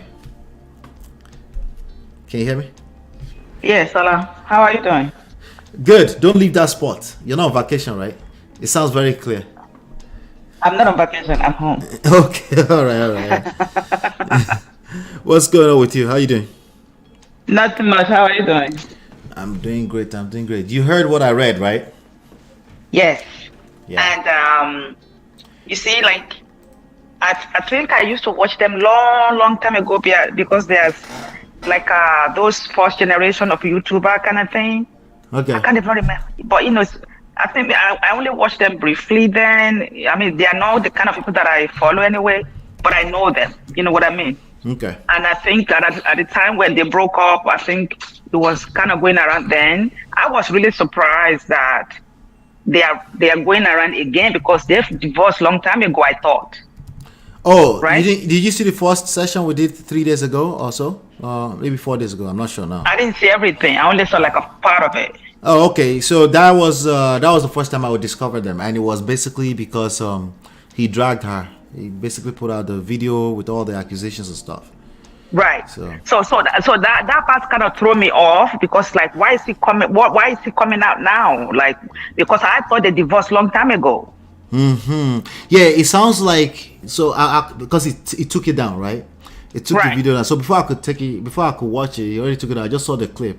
But it's from what I'm reading around when I was doing the research, it sounds like he was saying that he's not able to do a regular job, and she won't let him use the kids or something like that. Like she's basically weaponizing the kids against him because he can't work a regular job, something like that.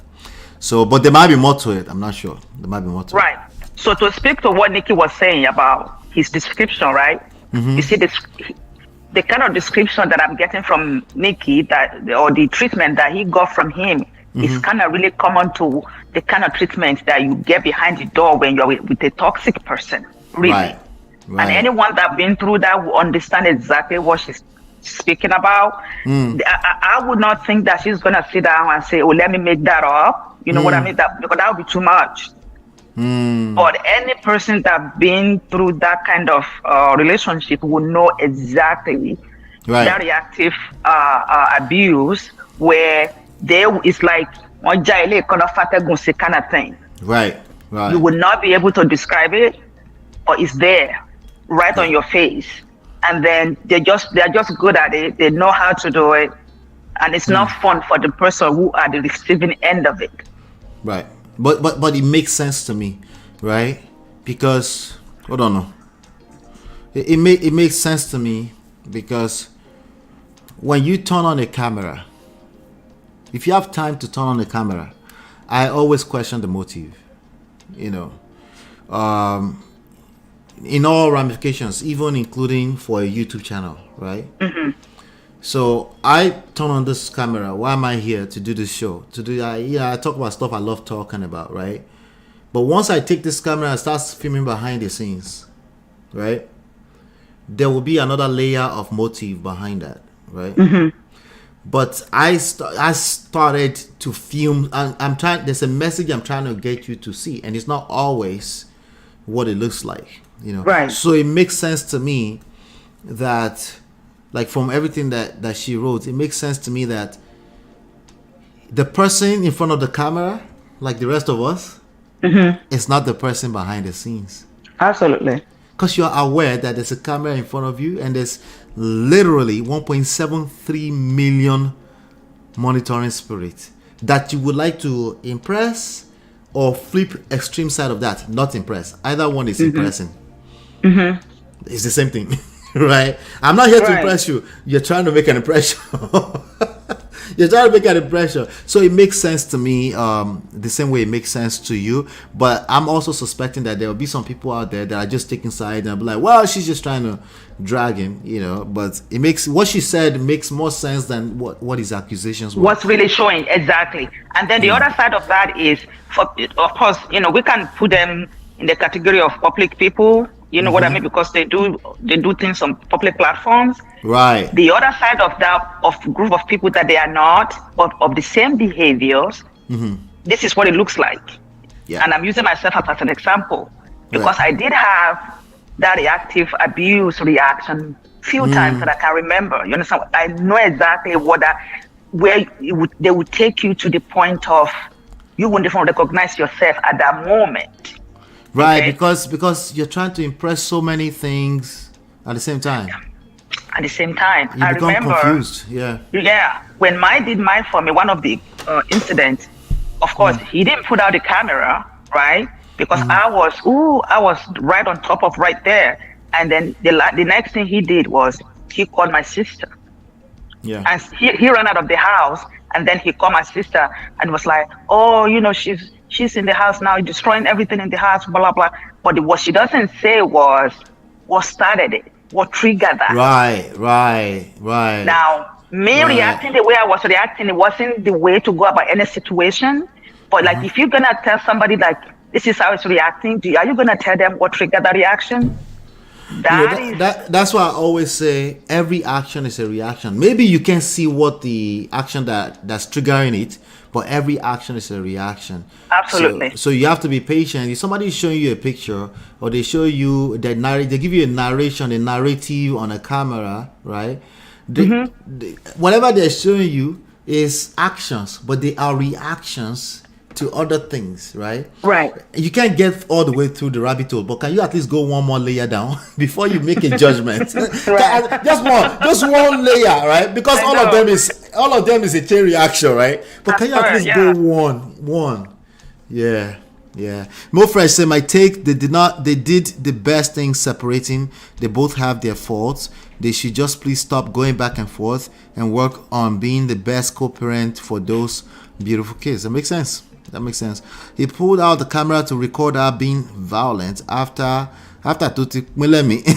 That's exactly what happened. Yeah, that was smelling me to the point of that you have nothing else to do but to react like that. Right. And imagine that you're already upset that somebody putting camera on your face. Like, are you kidding me? It Like, just gets really? worse. It just gets worse. Yeah. That's not a healthy situation at all. Yeah. That's why I remember when we first started here. We just did 2 years, by the way. We started 2021 October. When we first started here, I would tell people, I was like, who's behind the camera? Right. And then everybody's like surprised, like, oh yeah, that's true. Somebody must be behind that. Exactly. Right. That's an insight, like, somebody putting the camera right on at the back right there, But imagine how vulnerable we are, that somebody is showing us something and we couldn't even calm down enough to ask that simple question. Who is behind that camera? See, that if that story is connecting enough, you completely forget about that. You don't care who's behind the camera. You take it personally. Right. You start reacting based off of that side of your brain that works. So it's crazy. It's crazy. Yeah. But let's get through some of this, and then I'll pause here and there to see if there's anything I pick up again. She said, but for the sake of our children, I'm not going to engage in back and forth online. I'll share context that was missing from his video and leave this subject alone. Well, she's responding, so that's good enough. I have had no contact with him since he posted that video, nor have I threatened legal action. Jamie removed the video simply because he saw that people weren't buying his story. Actually, from what I saw, I think it was more like 50-50. Some people bought into the story and some people didn't. And I'm noticing more and more women also trying to empathize with men, which I said they can't. You don't understand that men can't afford. It's like women saying, men should be able to cry. It's like, relax. Calm down, okay? What do you mean by crying? You mean cry in public or cry at all? No, you can cry, of course. But no, like you should cry in front of all of you. No, it's not necessary oftentimes, right? If it feels like crying, you should cry. But cry and being vulnerable are not equivalent. Stop. Not. They're not. They're not. Okay? So women tend to do that. They will empathize from the standpoint of a woman, right? Forgetting that this is a grown man. He doesn't have that luxury that you're talking about. He can't. That's why he would take that video down so soon, right? And it might be a different story altogether, or it's acceptable for a woman to speak your truth video out. Maybe somebody say, are you mad? What are you doing? Like, no, that's your family. You're throwing your family under the bus. Yeah. The way we just say that's your family, we don't necessarily use the same context for women, right? Because she's considered vulnerable along with children, the same way we're vulnerable to higher beings, right? So, what's your take on that? I mean, you've said most of it. Is the how we look at situation when it's come to a man and a woman is different because of course we are differently made. And there are space that is acceptable for women and acceptable for men. Yes. In most cases, you understand what I mean? So in most cases, in this kind of situation, like you always say, the most silent one has the most power, right? Yes. And if there's no reason for you to come out to express any negatively, especially negatively picture of your partner, it's better to just not do that. You know what I mean? Right. And then what you don't want to do as a man is to want to compete with a woman. I mean, seriously. Yeah. And it doesn't mean that one is better than the other, you know what I mean? But it's just that in the hierarchy of things, it does. Don't compete with women. Just don't that. Compete with each other. The double standard exists on both sides. On both sides, absolutely. Yes. All right, cool. She said, I felt something wasn't right in my marriage. Stop me whenever you feel like stopping me. I felt something wasn't right in my marriage, but I didn't know what I was experiencing. Then in June 2019, I came across the podcast Love and Abuse, where I discovered what emotional abuse was. I made the mistake of telling him I knew he was emotionally abused and probably a covert. Okay, ladies. Goodness. You know what? I'm laughing because, oh my God, she reminded me of my old self. I mean, oh, really? I'm not lying. At least she admitted that she made a mistake. Right. At the time, you wouldn't even know that's what it was. I mean, at the time, I didn't know that's what it was. You know what I mean? Who is the teacher that's teaching you all of that anyway? And that's always, is the accumulator of experience that's going to bring you, hopefully, to a better space there where you can look like, oh, that's what I was, right? Right. But then to bringing that kind of situation to the person who is abusing you, trust me, it's not an effective way to do things at all.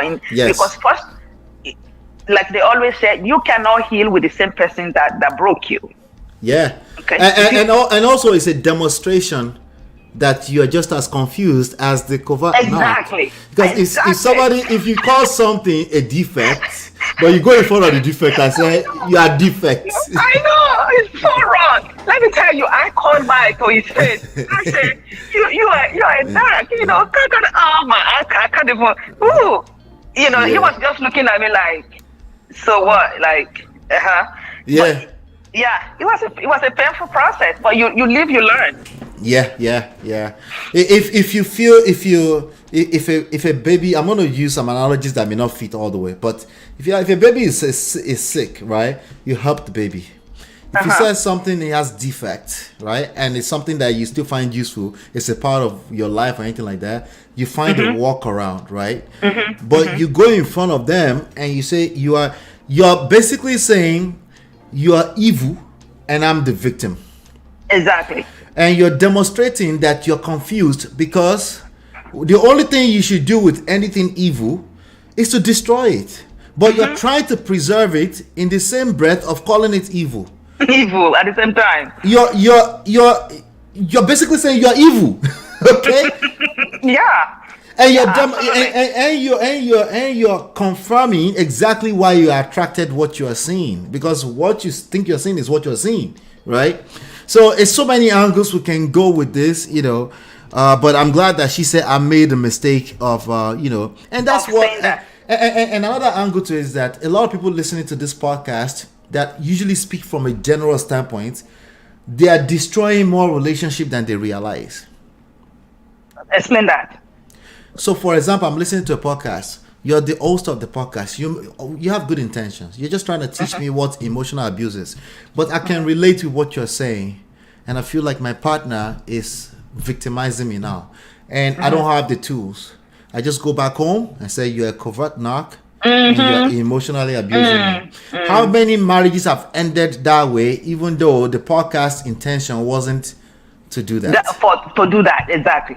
And then there's something I was going to say, and then when if you point a finger to them like that, right? The most common response that you get from people like them is like, so why are you still with me? Yeah, it's confrontational. Or they'll fight you back. And they're right. If you know that they're evil, why are you still with them? Yep. You say, because again, and I know why I was still with him, because I myself, I couldn't see through me. Like I was the number one victim. Like, sure, look at me. Yeah, it's lack of self-respect. If you don't have adequate self-esteem, self-respect, self-love, that's when you engage people. That's when you engage trolls, right? Yeah. If I engage troll, the only thing I'm willing to do is maybe a cruise moment for me. I want to troll them too, but for me to be all serious, you can't be serious with them. No, like that's I don't know my own value. They are the troll. Right. I'm not supposed to equalizing with them. Yeah, we're not on the same level. Unless I'm just again in cruise mode. I have like a few minutes that I want to throw you back. But even that must have limitations, because you're not going to be a better troll than a troll. So she continues, I made a mistake of telling him I was okay, Kovanak. I never cheated on Jamie, and he knows that, but he was quick to run a smear campaign through the community about why we broke up. Now, the lame will say, I'm going to run over that like that's nothing. Yes, that's literally nothing, because he used his own mouth to say they already went past that from way before, right? But then I realized I saw some things I can't, like, that boy was capping big time, like majority of them that do this kind of behavior. Okay, he was is confused, and his own confused is not the same level as Nikki. If you're a man in a household in the society we still live in, which is very patriarchy to a large extent, and you're confused and your wife is confused, equal level, that is not the equal level of confused. That house cannot stand. Absolutely not. Because you want to be a leader. Most people expect you to be a leader. You expect yourself to be a leader, but you're the first one to run into the internet street to throw the whole family under the bus for quote unquote good, legit reasons. That is stupid. A man who does not have emotional regulation, and there's a responsibility of having to be the head of the household. I think for me, it's like you put firewood in the arrow, and then you put petrol and put fire on it. That's now there's a layer of complication that. It's a recipe for disaster. That's just. Yeah, and I always say, I think your wife can help if you don't have any level of emotional regulation, especially if you call it masculine. I think your wife can help small, but only small. It's not sustainable. It's not. You know. It's not. Yeah, even as men, if my wife is not emotionally regulated to a good extent, it's not sustainable. I'm not God. Ways. Yeah, exactly. I'm not God if you can't control yourself. All of that. Yeah. It's like when you see something, I see the good part of having to be when you couple up and both of you have a level of self-awareness, right? Yeah. And in that self-awareness circle, neither one of you is perfect. Right? None of us are perfect. You can be upset. Right. That's fine. So I can be there to support. Probably more so than you are. But if it's like an ongoing thing, like I will get drained. Yes, it's an ongoing thing. And then you have to be able to just put assist each other to bring yourself back to the center. Like if someone is going to the other extreme, because that's gonna happen anyway. You just. Once you just have to learn how to bring yourself back to the center. Yeah. Like earlier, I said my wife took me out, right? There's a lame person that will say, yeah, you should take me out sometimes too. We should do it 50-50. No, it's not 50-50, dummy. Well, let me tell you. You see that? Anyway, I don't even know who took what out, right? But let me tell you one part. When I was looking at that picture, you see when they said picture says a million words or some kind of thing. Right, you could tell, right?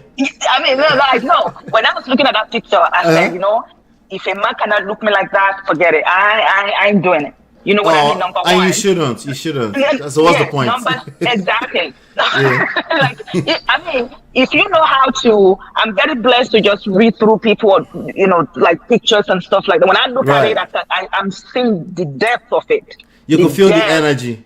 Yes, you and I see the way you are looking at her. I see how radiant that she was looking. Like, gosh, right. It's very admirable, right? Yeah. On the flip of that, I had a friend. You could tell. Yes, I could tell. I could tell. I could tell. Me too. I can tell. You've never seen anything like that before. You know what I mean? Like, you don't have to experience to know.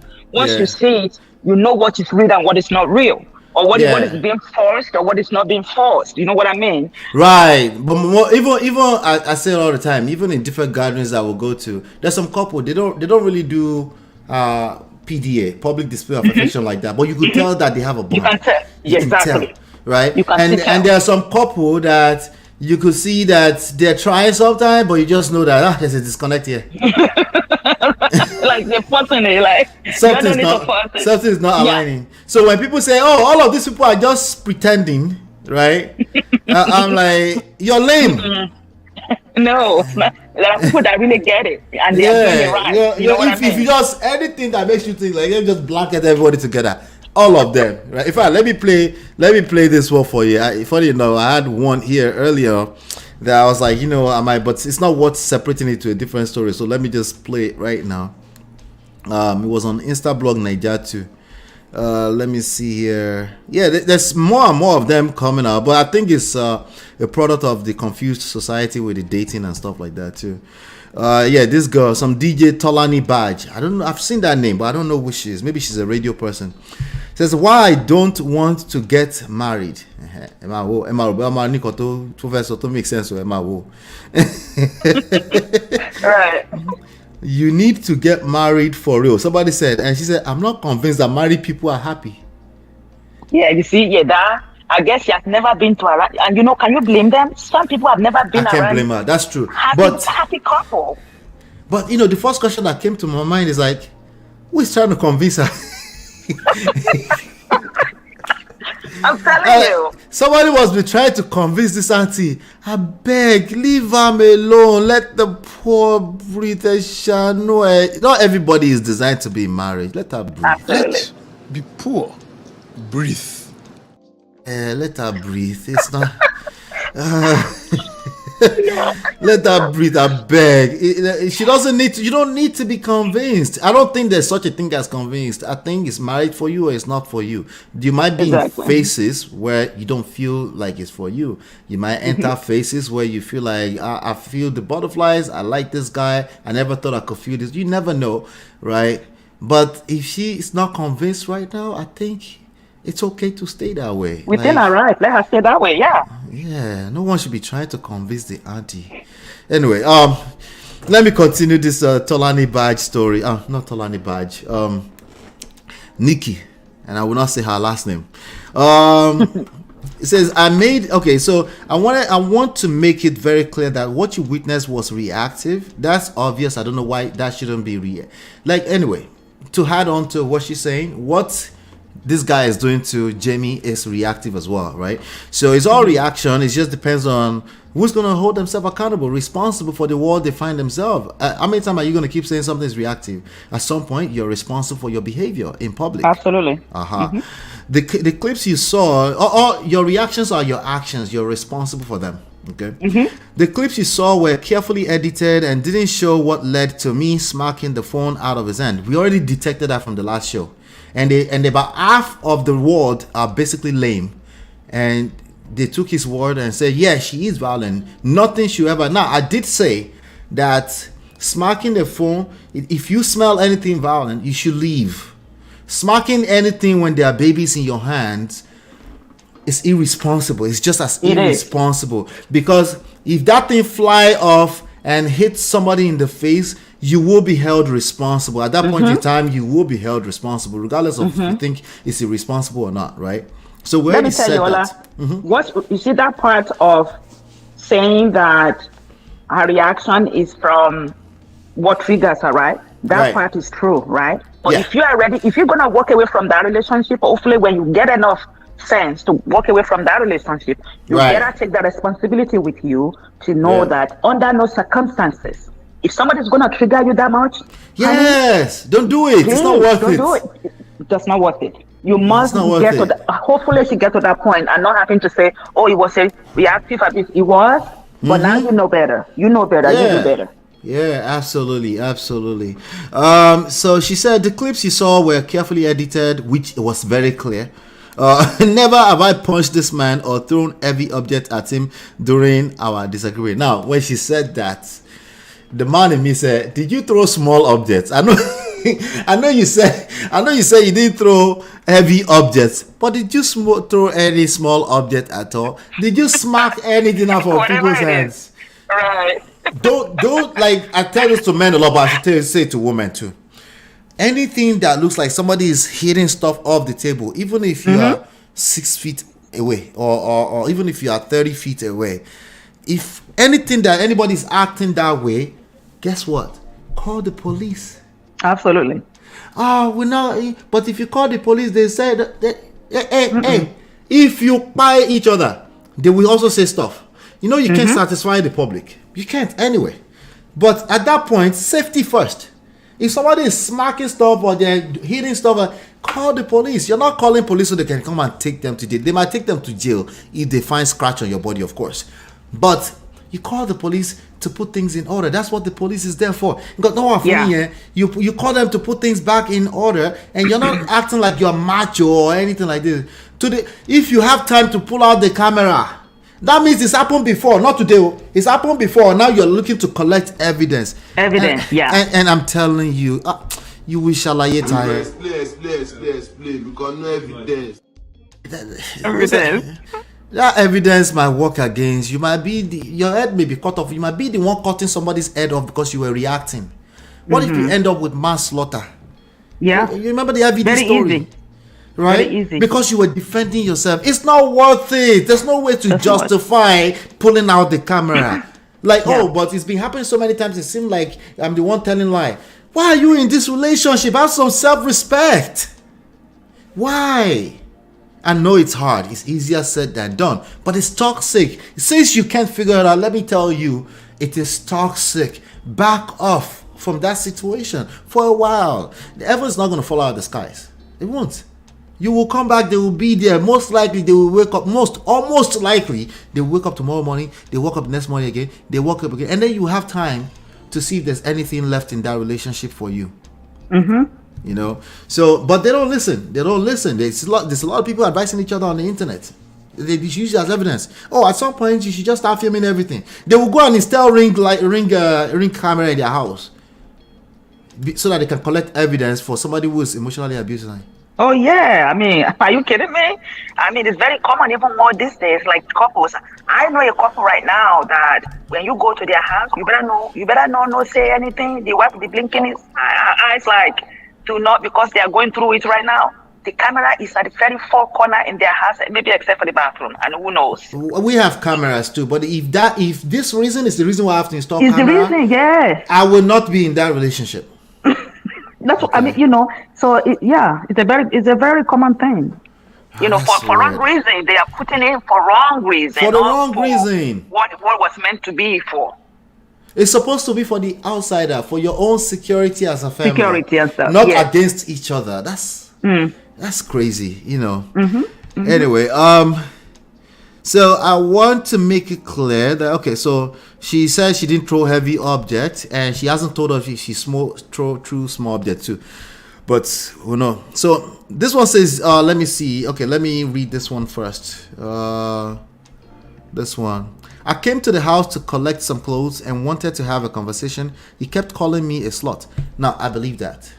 A man who will lose his cool and film his co-parenting partner, at least as a co-parenting partner, right? The mother of your kids. You filmed her and you sat down in front of a laptop and you edited it together. And you put that smear campaign together, right? That man will call you a slut. I mean, what do you want? A man who would jump out and say, "What more do you want from me?" A man who will come out and say, "You are evil. You don't have no heart." Listen, he might be saying all this correct stuff. The fact that he lost his school and he can't keep himself together like that, he will call you a slut. Okay, that's not common sense, but he will call you a slut. Okay, so if he had been calling you a slut, it's very hard to come out and say, "This is what he did, this is what he did, this is what he did." One day you might just shut down and say, "I don't want to be a part of that marriage anymore." And then he would jump out into the internet and say, "You left me for no reason. I never cheated." Shout out to Tyrese. "I never did this. I never." Let me tell you, Tyrese is going through it. Tyrese don't collect by mistake. Right? He is going through it. No, I didn't say Tyrese call you a slut. Though. He might call you something else that's almost kind of like that. Yeah, I know, but I'm saying. No, I know. I'm talking to the people that are all the way in the back. Right? Maybe he didn't call you a slut, but he called you something that made you feel like, maybe like, what is he trying to say? Why? What you keep feeling like a slut inside a situation? He didn't even call you those names, but you keep feeling like, right? Like somebody is manipulative, they're controlling, they're all this thing. You stop feeling like yourself. Even if you're wrong, But when you stop feeling like yourself, you will do you do more wrong stuff, right? Absolutely. So everybody accusing her that she left a marriage for no reason. No, you're lame. The reasons are emotional in nature. Okay, maybe you can't touch it. Let me tell you, from the few times I've been on this earth, and from my own experience and the experience of others I get to talk to, even after mine, in most cases that I know of, we don't want to leave our marriage. We want our marriage to work. And I'm speaking for the very small population of that I know. You understand what I mean? But at one point, it's like you feel like you've done everything you could, but you cannot bring this person where you think they need to be for you. Is it possible that you couldn't even explain it all the way in words when you're in that funk too? Like you know something is off, but you can't really put it into words. You don't even know what it was, and you know that, but it's not what you want. But again, you can't step away. It was madness in there. Like, and people will say, I watch some clips here and there, like, when you stay away, you get clarity. I didn't want to stay away. I don't want to stay away. I want to be in it and fix it right there. Until I get that stay away pain, I click in my mind and I stay away. And that was the beginning of my own getting to know myself. Like, what part am I playing in this nonsense relationship that I thought I had? Yeah. And that was what did it for me. There's a lot of these issues are subtle things that are they're lethal in nature. They will destroy everything, but they're subtle. Absolutely. So people are very quick to say somebody, including her, Samantha. The reason why Samantha, Tyrese ex, is getting dragged is because she's been pandering to men, trying to tell other women what to do without factoring properly the emotional aspect of things. Right, so she's getting dragged as a hypocrite. Yeah, she's pointing fingers too. So she's getting dragged as a hypocrite, and that's what she was trying to do when she said, "I'm holding myself accountable" by coming out to say, "Well, I was listening. I had the wrong people in my ears." Now you're blaming other people. Oh my God! Yeah. Now you're blaming other people for You had other people in your ears because there was real things going on in your relationship that wasn't conducive. Exactly. Maybe if you stop pandering to other people, you'll be able to listen to that part of you too. You didn't just quit on your marriage random willy-nilly. It might look like that on the surface, but the reality is that there was no value in being in that situation for you, whatever it is, at that moment in time. And of course, that leaves a vulnerable place for other people to talk to you and advise you because you're complaining to them that it's not good for you in there. So you can't turn around and then throw all those people under the bus. So now I'm like, okay, maybe she deserved that she was getting dragged on the internet. But that's what happened to people that pander from right and wrong, common sense standpoint. It's not right and wrong when it comes to relationships, romantic relationships. It usually started by you seducing a person to do something that doesn't make any logical sense, allowing you into their world in a way that you can destroy them. So if you can't keep that up, you don't deserve to be there. You might not be in there tomorrow. They might say one little thing, it triggers you. Before you know, you start feeling like you lost yourself. If you pile enough of that on top of each other, somebody's going to start listening to the wrong people. Maybe they're not wrong. They will keep listening to the wrong message because it's already wrong. There's a crack in that relationship first. So now she's trying to maybe women should do this. Maybe she'll no, it's not about women, anything like that. It's not about man. It's not about women. It's about romantic relationship. There's something to it. The way it's usually started, people try to do something else later on, right? Yeah. You love a person, you fell in love with a person. Naturally, as a human being, you fall in a lot of love during the course of. But can you at least remember that you fell in love with the person? Absolutely, yeah. So it's crazy. And then this guy tried to. This is all manipulative move. He said, "Let's drop the babies off at the police station." He was trying to control narrative. He was trying to get her to succumb to coming back to the family. What about wooing her back into the family? What about seducing? That's literally what I did. Okay, seduce. If you want your wife back, forget the common sense nonsense. Right. She should just do the right thing and go back to commit. Fuck the commitment. The commitment was useless. People didn't know what they were doing when they were committing, including you. You said I do. You didn't even know what you were doing. have no idea. True. That part is true. And you think, oh well, she committed. She should just. How long are we gonna go with people committing and not doing what they're supposed to? We're gonna go as long as the world is gonna be around. People have always committed to stop. They sign contract, they breach the contract. Are you in a strange world or something? And then you go to the court. Well, here's the difference. This is your wife, your husband. If you go to the court, it's not that simple because they're not gonna throw them in jail for breaching the contract. They're gonna be like, well, these are your business. You want mediation? Okay, first of all, pay this bill first. That's $200 fee here. Pay that cost. Exactly. Right? Lawyer don't care about who do what. They just want their money, and I mean, they're ready to move on to the next case, like for real. Right. So she's trying to hold herself. Now I'm mixing Tyrese, Nikki. I'm mixing them all together. Nikki. Oh right. yeah, Nikki. So she's trying to say I hold myself accountable without acknowledging that something was wrong with that relationship. Yeah. Something is not. It's like Tyrese is a good guy, still a nice guy, but that doesn't mean he's competent. Yeah. Right. Ooh, yeah, every time he runs into problem, he runs to the internet. That says a lot. You just said it. If he doesn't say it out that you're a slut, he will think it, and he will show in his behavior. You're right. He will show in his behavior, and if I'm feeling like you're a slut and I don't say it out, you will be able to tell if you're my wife. Yeah. You will see my energy. I will probably, I'll be making you.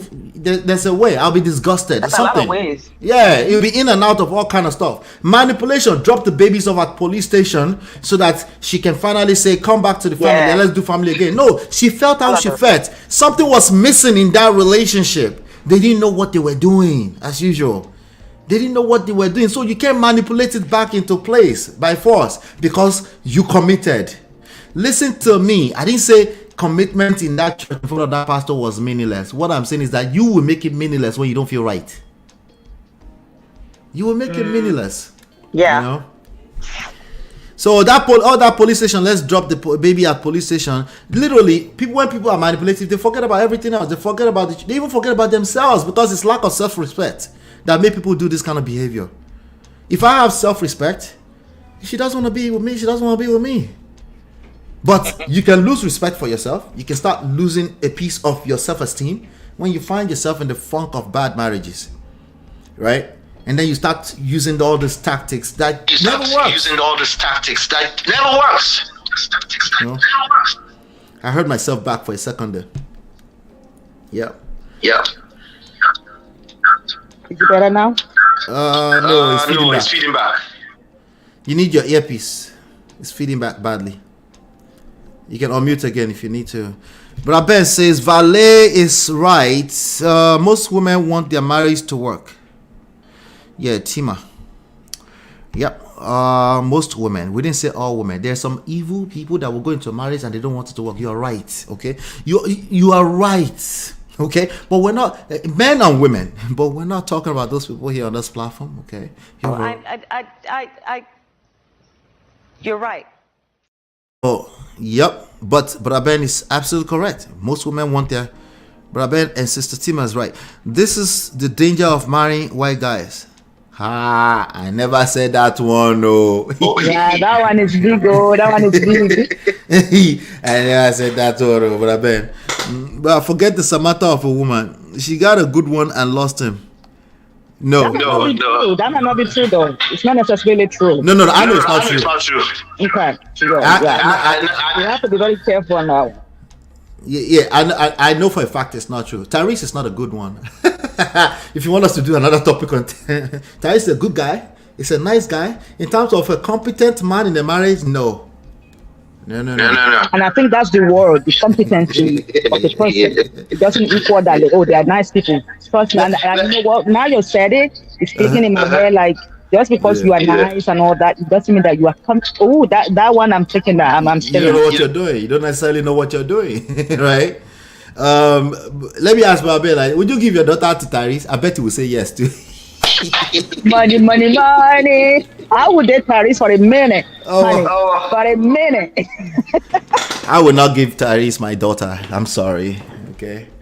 Listen, your character is tested, particularly when you're a good and nice guy and you're thrown in the middle of crisis. How do you handle crisis when there's crisis? That's more important to me than the fact that I'm just a good and nice guy. I come from a good home. I didn't cheat. I never cheated. I never cheated. I never. What else did you say? You know that cheating part that she keeps saying he never cheated. Like, what do you want? A trophy? A trophy because you never cheated on yourself? Like, really? Stop saying that. Yeah.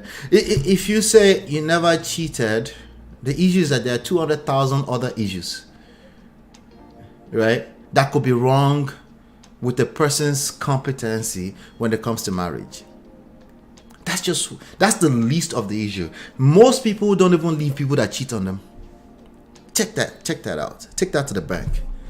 Most people that got cheated on don't even necessarily leave. Okay? They record that at the courthouse because that's the easy thing to remember when everything don't pafuka. But there are 200,000 other things, right? Let's start with you jumping out in this street and dragging the mother of your kids. Why do you think Tyrese isn't a good guy compared to Samantha? No, that's one of the first issues. Why should we compare them together? They're partners for life, for the rest of their life. No matter what they think, they have to partner together to raise that baby. Yeah. And she's respecting that, and he doesn't respect that. Why? Because it's in crisis. Again, your character is tested more when you're in crisis, right? I don't care what you say. I'm a good guy. I never cheated. Good for you. Here's candy. You don't cheat for your own good. You can destroy yourself if you cheat. Yeah. Right? That's good for you. Clap for yourself. You're not a cheater. Okay. What else do you want from me? What else do you want? what do you want from me? That's a lot of problem with a lot of people too. They think it's the surface stuff. I provide money, so I'm a good guy. You should be with me forever. That same kind of category. And then to back what you set up is like you said, a lot of men, we don't leave because our spouse cheated. And I may testify to that. There are some layers that after not only the cheating, it's not just the cheating. There's so much. Man. So let me ask you like this, Tima. Yeah. Imagine he wasn't a cheater, but he does everything else that was going on. Would you still stay with him? No, I won't. It's the same thing. It's more than it's a building block of trauma or inconsistency. The line. There's so much more. Imagine this. Let me even be fair, because somebody's going to come on this comment later on and say, he didn't cheat. It wasn't abusive. It wasn't emotionally abusive. It wasn't verbally abusive. It wasn't. You can be all those things. You don't have to do them, right? Before a person can start to feel like they're choking, they're dying inside of a relationship. Yes. If that person is feeling that way, that is a crack in your relationship. Could they stand? Absolutely. And it's even worse for you because it's worse for you because you try to be a good guy and you're not confused. But then in the middle of you trying to prove that you're a good guy, you jump out into the internet street and you drag the mother of your kids. Baba, I don't know what to tell you. Like, I'm a good guy until you leave me. You leave my marriage. You left me, and then I become not a good guy anymore. Is that how that works? Anymore. Like I'm not gonna be a good guy anymore. Were you ever a good guy? I'm just asking now because I believe you're a good guy. And I believe a lot of good guys fall into this trap of I'm not gonna cheat, so everything should be fine. I will never emotionally abuse you, so everything should be fine though. No, that's lame. That's lame. If she doesn't feel, keyword feeling, if she doesn't feel safe and secure, maybe it's not even your fault. She shouldn't stay there because she will punish you eventually. She will punish you eventually. It takes a level of, intelligence, of emotion to understand what you are saying for some people to understand, it's a level thing. Like, even if everything lying in a proper way and everything seems to be perfect and it's this or that or she's this or that. Now you have to remember, it's you human being with me human being. We are dealing with each other on a daily basis. people. It's so it's deeper than right and wrong, people. Yes, it's so deep. It's so deep. Like I say, it's deeper than wrong. That means you too, you are not wrong, right? Relax. There's more to what it is than what you can see, or somebody's lame idea of, well, you're committed, just stay. If you can't do that, just stay. Well, the fact that you think that way is literally given. You don't have game. You lack the skills to be in any kind of relationship, but particularly a romantic relationship where you can't pay with money. You can't pay with quote unquote loyalty. Even your loyalty will make you resent more because you're so loyal. You forgot that this is a human being that you're dealing with history before you. With his or our own, exactly. So, with history before you. So if you can't even be patient enough to see like that, it's no wonder you cannot maintain the marriage. You can't have patience. So it's a vicious, everything we're talking about is a vicious cycle. Like they connect to each other. There's no way, right? You can call it logic. It's not logical because you're removing the emotional aspect of the variable. It's not logical to do that. It's lame at best. If you're dealing with another human being, even the corporate world today, they expect you to have some game when you're dealing with, like, if you did everything right on paper, like I said when I was doing the Tinubu session, and everybody that works for you is complaining about you, you're gonna get fired. Yeah, that's logical. We can't keep worrying about everything else, like, but you did all the right thing, let's mark all the paper and make sure you did everything right. No, everybody that works for you complain about you. We're not going to waste our resources trying to figure out if you did everything correctly by paper or not. We know when you put the paper there, we know, but we're going to have to let you go.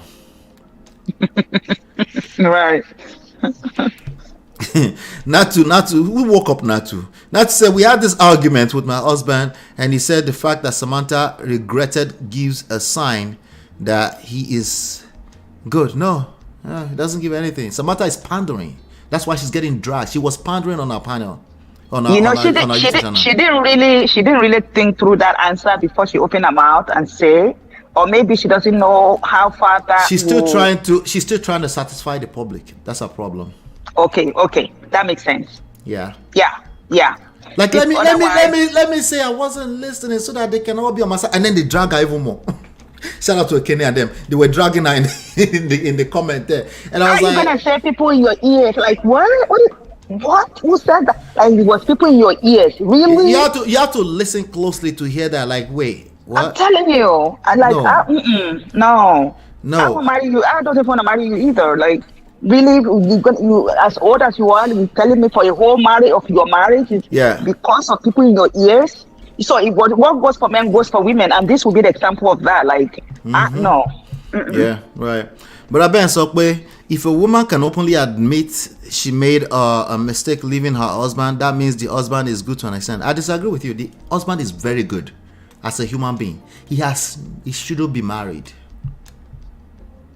I need to make this very clear so that we can land it properly. I don't agree that he's only good to an extent. He's very good as a human being. He does not have the skill. Like, you know how you give somebody that doesn't have a driver license to go and drive, right? And they're a good person. Just because they're a good person, I'm not going to let them drive unless they show me a driver license. We got to start thinking about marriage that way. Some people, not some people, all of us, we need to go to certain types of school before you can be inside of marriage. Just because you're a good person is not good enough. That's the point. I heard you. I completely understand what you mean by that. A lot of people have a hard time. They just see, he's a good guy. What's wrong with him? The wife even came out and admitted. The wife is lame. You just always look for a way to blame man. No. I didn't blame him. Yeah. I didn't blame him. Listen to me carefully. A man that cannot say, this is the mother of my kids, she's wrong, I'm going to keep this private. That man cannot be somebody's husband. Is that hard to comprehend? Maybe he was tired. That's the point. You get to a point in life you're tired, but you say, if I do something, if I do this when I'm tired, I'm going to create damages that I cannot retrieve back. That is irreversible. So let me, yeah. So and then for someone like the Nikki ex-husband, so this is where I'm saying, you're gonna tell me. It took me back to Nikki. Go ahead. Yeah. I just thought about when you said Nikki's husband, I just thought about Mommy's Boy instantly. I don't know why it came to my head like that, but I mean, it seemed like, I don't know. But he want to tell me, because again, this is an educative channel, right? And then we are here to pinpoint the better way to do things. Like you don't have to wait on this actually happen to you. Learn from them. Wait. Yeah, there's no reason for you to wait because you are here now. Yeah. So he want to tell me that he doesn't have enough dollars to pay a therapist or a life coach and go cry. Go sit down there and cry yourself out. Another angle, Let me tell therapists are set up by the white people to offend us. You never heard that one before? Therapists are set up by the whiteys to take advantage. That's what they will tell you. I mean, who was telling me it was Jim Ike. Jim Ike was holding himself accountable. I said, if you tell me therapy before, I felt like I wasn't a man. What are you trying to tell me? And I went through that myself. The moment my wife first brought up a counselor, let's go to counseling. When she first brought that up, this is one reason I give her credit for life, because she actually did that when I was coconutted. Right, and she brought that up. I just felt like, but I'm the husband. Why are we gonna listen to another person tell us? Right? Can you imagine? Oh my goodness. Yeah, I used to be lame too. Okay, I might still be lame in certain aspects too, But these are the issues. You are the one inside of it. You can't see what you can't see. So it makes sense to me that a Jamie will not. It's not about the money, right? It's about the ego. It's the ego. It's mismanaged ego, misplaced ego all over the place. Let me see here. Brother Ben is here. Let me see. Let's see. We just found the streets. No, bro. She just found the streets is not friendly. Exactly. Thank you, Natu. She found out the streets not friendly. Now talking about she's pandering. It just continues to make sense and more to me. She's pandering to a bunch of men that are not even married. They don't know what to do when they find an institution. Like, let's it's so wrong when people do. No, the issues are deeper than that. Something was wrong with your marriage. The question I would like to ask her, if I have the opportunity, I mean the ex-wife, is now that you know that it was people talking to your ear, are you willing to go back? Are you willing to go back? And then she answered with, if both people are willing to work on it. And to me, please, that's surface level answer. The answer is correct on paper, but the answer is given. The answer is not realistic. If you think you were so wrong, if you think that you were that wrong, give him a call right now and say, I want to apologize publicly to Tyrese. Exactly. My ex-husband, I did him wrong. I was evil. I don't deserve a man like that. Prompt. Yes. She says that, we just, as a walking therapist too, we gotta come to there's no such thing. You seduce. The same way you seduced him back then, can you seduce him back if he's such a good man? You know why she probably doesn't want that dude back, okay? No, she doesn't want him back. She doesn't want him back. Shoot. And he claims he doesn't want her back. Maybe so. After he don't collect water in these streets, he doesn't want her back. That makes sense. Okay. He shouldn't want her back. Their divorce is past. Yeah. But they are both capping that marriage was perfect. That marriage had issues. It does. I don't know if you see the song that Tyrese made. I just saw that song today where hold on, let me shout out Auntie B before she goes to bed. She said, Audi going to bed but wanted to say hello. Thank you so much, Auntie B. Auntie B, the only on low 20 pounds long. Thank you, Auntie B. I appreciate you. Thank you, Quincy. All right. Go ahead, Jerry. Yeah, I was saying that.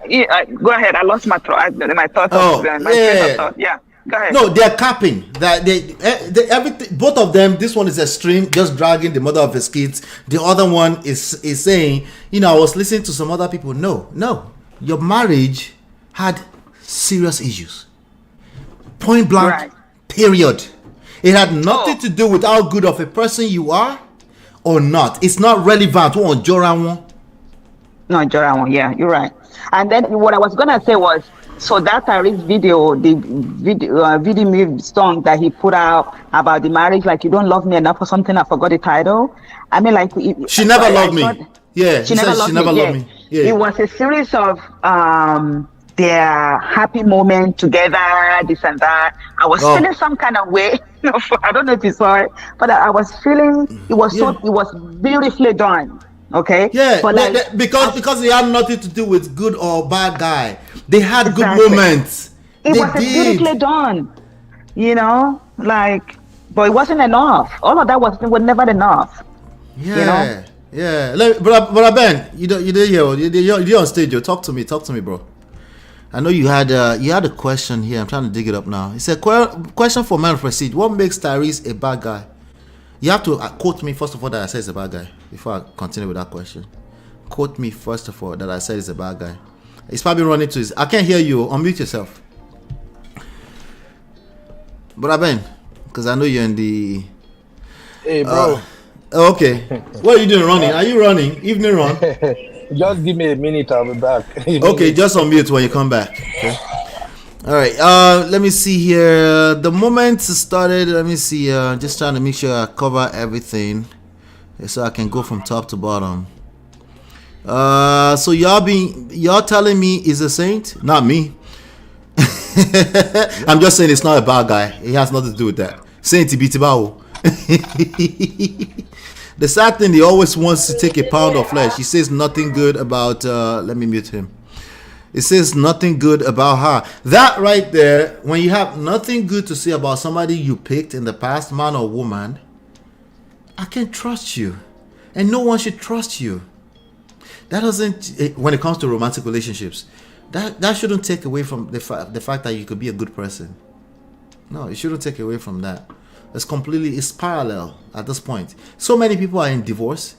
I've gone through divorce. That has got to be parallel. We can't bring bad guy, good guy into it. Kojora now, He's not a saint, but comparatively, he way better than some celebs. He might be worse than some celebs. At least some cheaters, they're cheaters. Wait, Allah, you just try to justify cheating? No, I'm sorry. But some people, that on the surface, you just know what you're dealing with, right? When a person is a good person, but you don't see what it can become inside of romantic relationship, it creates a massive level of confusion where people now gravitate back to the right and wrong, lame structure thing, right? Like it's just like, well, it must be evil then. Well, that makes the other person evil because they chose to stay with the evil person. No, it's not that simple. Exactly what I'm saying. So let's talk about it, because it's not that simple. It's an attempt to oversimplify these issues. Let's just call somebody evil so that we can feel better about ourselves. No. The DMV doesn't do that. They say, well, I know you're a good guy, but you got to get a license to drive. You have to get a license. If I catch you, you end up in jail if you get enough tickets without having a license. No, he has nothing to do with. Yeah, go ahead. No, I was going to ask, how many times Tyrese have been married before?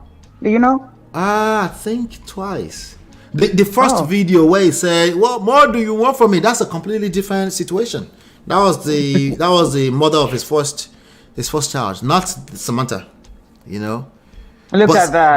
There's a consistency there. You just tend to be in a crisis, and you turn on your camera. You're in crisis as a man. You just everybody save me. And that's the competency part of it you're talking about. That's what I'm saying. Yeah, that's the competency, because that competency is huge in a man and a woman, because it doesn't matter how people see you or you present yourself to the world, or how nice that you are. If you're not competent in your primary assignment, what are we doing here? And it doesn't make sense at all. Yeah, it's dare I compare it to cooking. It's either you know how to cook or you don't know how to cook. Has nothing to do with you're a good guy. Let's simplify competency and skills and game in romantic relationship to that part. You need to know what you're doing. Because if you have children with that person, they can destroy you. And I'm talking about emotionally. They can destroy. The emotional damage is very tough to come back from it. It's very tough. You know? Not to say this is a second marriage. So it's a second marriage. Yeah, he was married to that person apparently. Yeah, it's a second marriage. That's consistent. It's something that's consistent here. It's not every second marriage. Don't get me wrong, but with his conduct in public. The conduct, yes, you are talking about the conduct, not the activities and all that, but the conduct of every time that there's a crisis. Yeah, you lose your shit. He can't handle himself properly. You just lose yourself once you're in crisis. You can't be a leader in a household like that. Could it work? It won't work. It won't work not because you're a bad person. There's another human being involved. There's too many layers to this, right? And if it sounds like somebody is saying Samantha is a saint, no. Something will again in the same breath. Samantha is not a bad person. Samantha is better off because she's not saying a lot. That's how our world works. That's just how our world works. When you're not saying a lot, the person that's saying a lot become more vulnerable. These are you're giving admonitions that people will literally use against you. Forget people, because there's enough people behind Tyrese here, but the system, the universe, the equilibrium, the way this works will work against you when you talk too much. Speaking of talking too much, let me just yield here. Let me bring Natu and Brother Ben to the stage. Brother Ben is here twice. Brother Ben, how far? Hello. Brother Ben. Brother Ben is still trying to log in. He's still trying to log in. Natu, how far? How you doing? Let me kick him out. I do. Full ground. Our body the inside clothes too.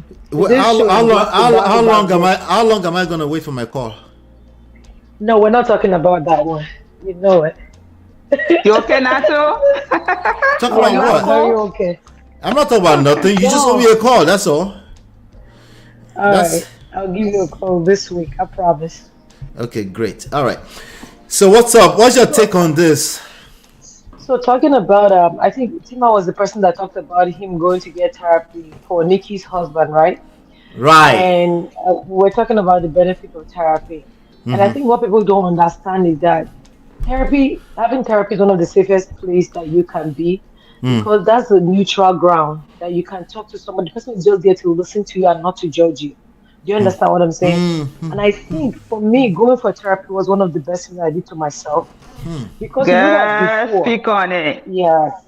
You know, before, like when people are upset, they make posts on their social media. Right. And you're like, this one is going through something. Exactly. Oh, my. But when you are the person, you don't know. That people can tell. You don't know. The moment I started doing therapy, I didn't have time for that. So my therapy was like, when I started, it was like every 2 weeks. So sometimes I just compound the things, I just keep them together. When I go to them, I pour it out. So I can be on my way home driving and be crying in the car, screaming. And by the time I get home, I'm all right. So now I don't post status. My husband goes to status to think what I'm saying or what I'm talking to him. And now my guy's getting confused, like, okay, what's up with this girl? Like, I figure out anything no more. Right. Because indifference literally creates attraction. When I can tell that you hate me, that means you're still here. Exactly. Yeah. Exactly. Yeah. So both Nikki's husband and Tyrese, like, they need therapy because they need to stop talking. Yeah. And then the funny thing. Go ahead. No, I was gonna say the funny thing is, you see, in most cases, the men that they are very reluctant to this therapy and they need it most, right? Yeah. Like, and then you have the money. Like, if I have the money, I'm gonna be in therapy every day. Like, but it's like, why is it so difficult for men to take it without even a prompt? Like, let me go see what is going on. I'll tell you why. It's because a big part of our identity is our ego. Yeah.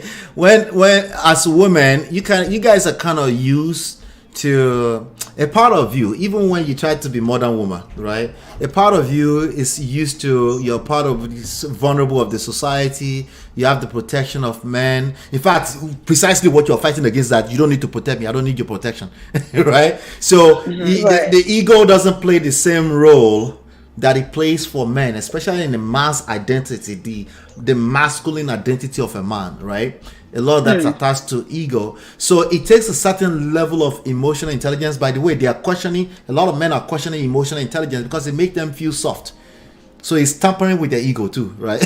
Like, Really? It's trigger word for them. Like, what do you mean emotional intelligence? That's how they get you. Like, they will start saying things like, you know what? That's how they deceive us. That's how, you bring all that white people nonsense here, emotional intelligence. And the reality is that the wisest of our generation, even in Africa, they had emotional intelligence.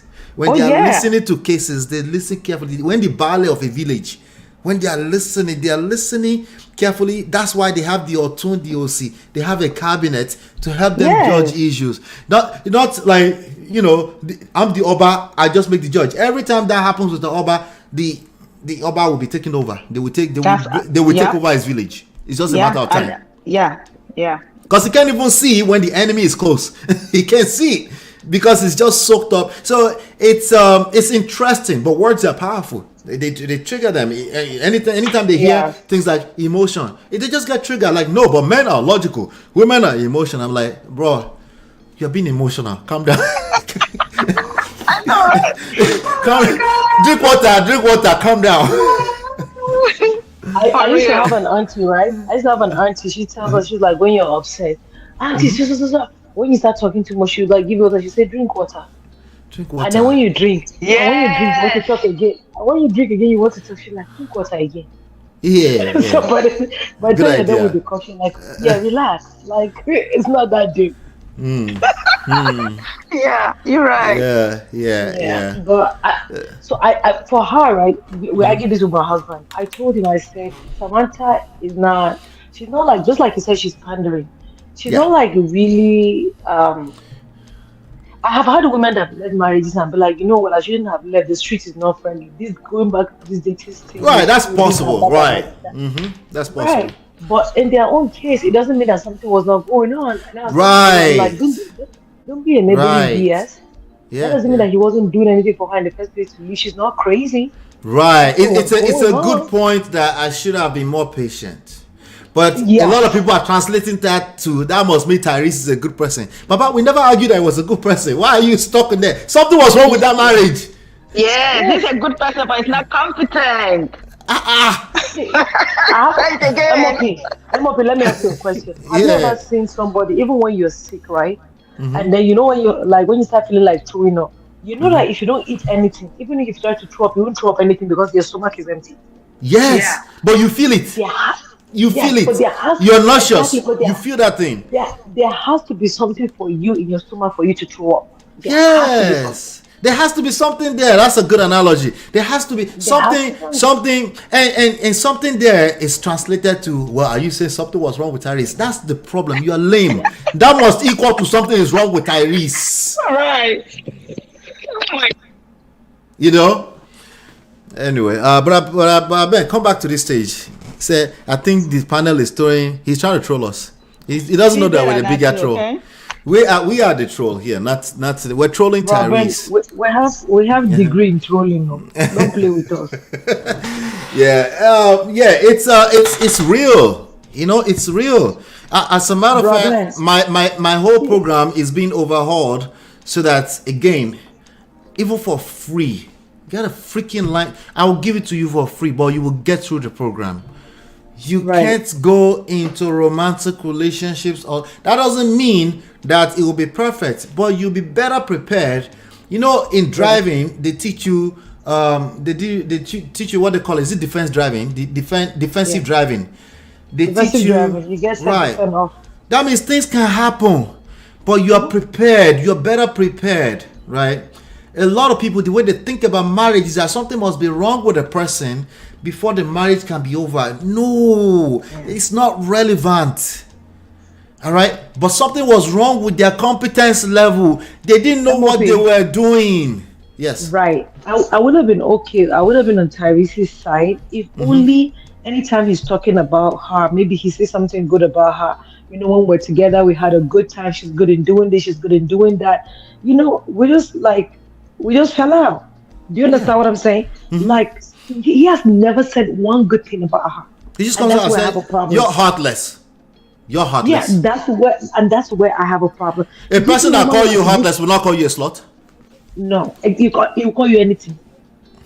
Did you see the lady on the TV show today? Like, she owned. No, I missed it. I only saw the last tail end of it. So there was a lady that came on a TV show that came on to sell the show one kind, and she was talking about how she got married. She met her husband that came to Nigeria. Right. I heard the last. I didn't hear the whole story. Just the last end of it. The lady that said she's bust up. Yes. Yeah. So the guy came to Nigeria to look for a wife that's a nurse, and she went to nursing school because she was forced to do nursing.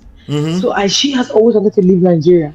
So when she saw the guy, she saw a ticket for her to leave to America, but he wasn't her type. But she followed him, and they ended up coming. They had a family together, but it didn't work out. They separated, and now she met someone else. And everybody was like, "Oh no, she used it." But a lot of people were giving her credit. They're like, "I like her because she's being honest. She owned it with her food." She's owning it, right? She was owning it. That's the only. I remember towards the end, she was laughing and she got on the stage. That's the only reason why she's laughing, because she owned it. She said, "Yeah, she owned it." And she said she met another guy that she got married to from Nigeria now. She has a spec. She said a spec in Nigeria. She got her spec. Exactly. But see what she did? If she has to say anything bad about her husband, she owned her own part. And that's one thing that therapy has taught me. Therapy has taught me that if you want to also say about the other person's, like, tell us about your own too. Yes. The other person is not crazy. It's not all that bad. Do you understand what I'm saying? Yeah. All right. So tell us about. But he has never said anything good about Samantha. Every time he wants to get a pound of flesh on her, he wants to say anything. Oh my God. Yep. That's a problem. That's a problem. It's not means you're a bad person. It's just a problem. Brother Ben, can you unmute now? Yes, okay. What did happen now? What did happen with Houston? You did Austin or Houston? Austin or Houston? Austin. No, I'm in the state capital. I'm not. I thought you were in Houston, in Nigerian capital, not state capital. I can't even live in Houston. Houston is a beautiful place, but not Nigeria for me. So, come to bed. What are you talking about? Come to Houston. We have fun people around here, né? Oh, I go to Houston frequently, my sister, for business. We are not too far from each other. I just oh really? I just like my. Is Austin father or Dallas from Houston? Dallas is father. Oh really? I didn't know that. I didn't realize that. Yeah. Dallas is far from Houston and closer to Austin, but Austin is closer to Houston. It's just like from my house is 2 hours 20 minutes. Yeah, right about that. Okay, it's not bad. Not bad. So basically, sorry, Mr. Ola. Most time when you and Atibi are having shows, I'm usually at work. I work evening shift. So got you. Yeah. Got you. So Sister Natu, I think you have Sister Natu and someone else there, right? Yes, Natu is here. Tima is here. I'm here. Hey, Sister Natu and Tima, how are you doing, my sisters? Good. How are you? I'm okay. I say make I control punch small. Me and Mr. Lago enter on today. Why not? Let's rub mind now. Let's freaky friction mind together. All right.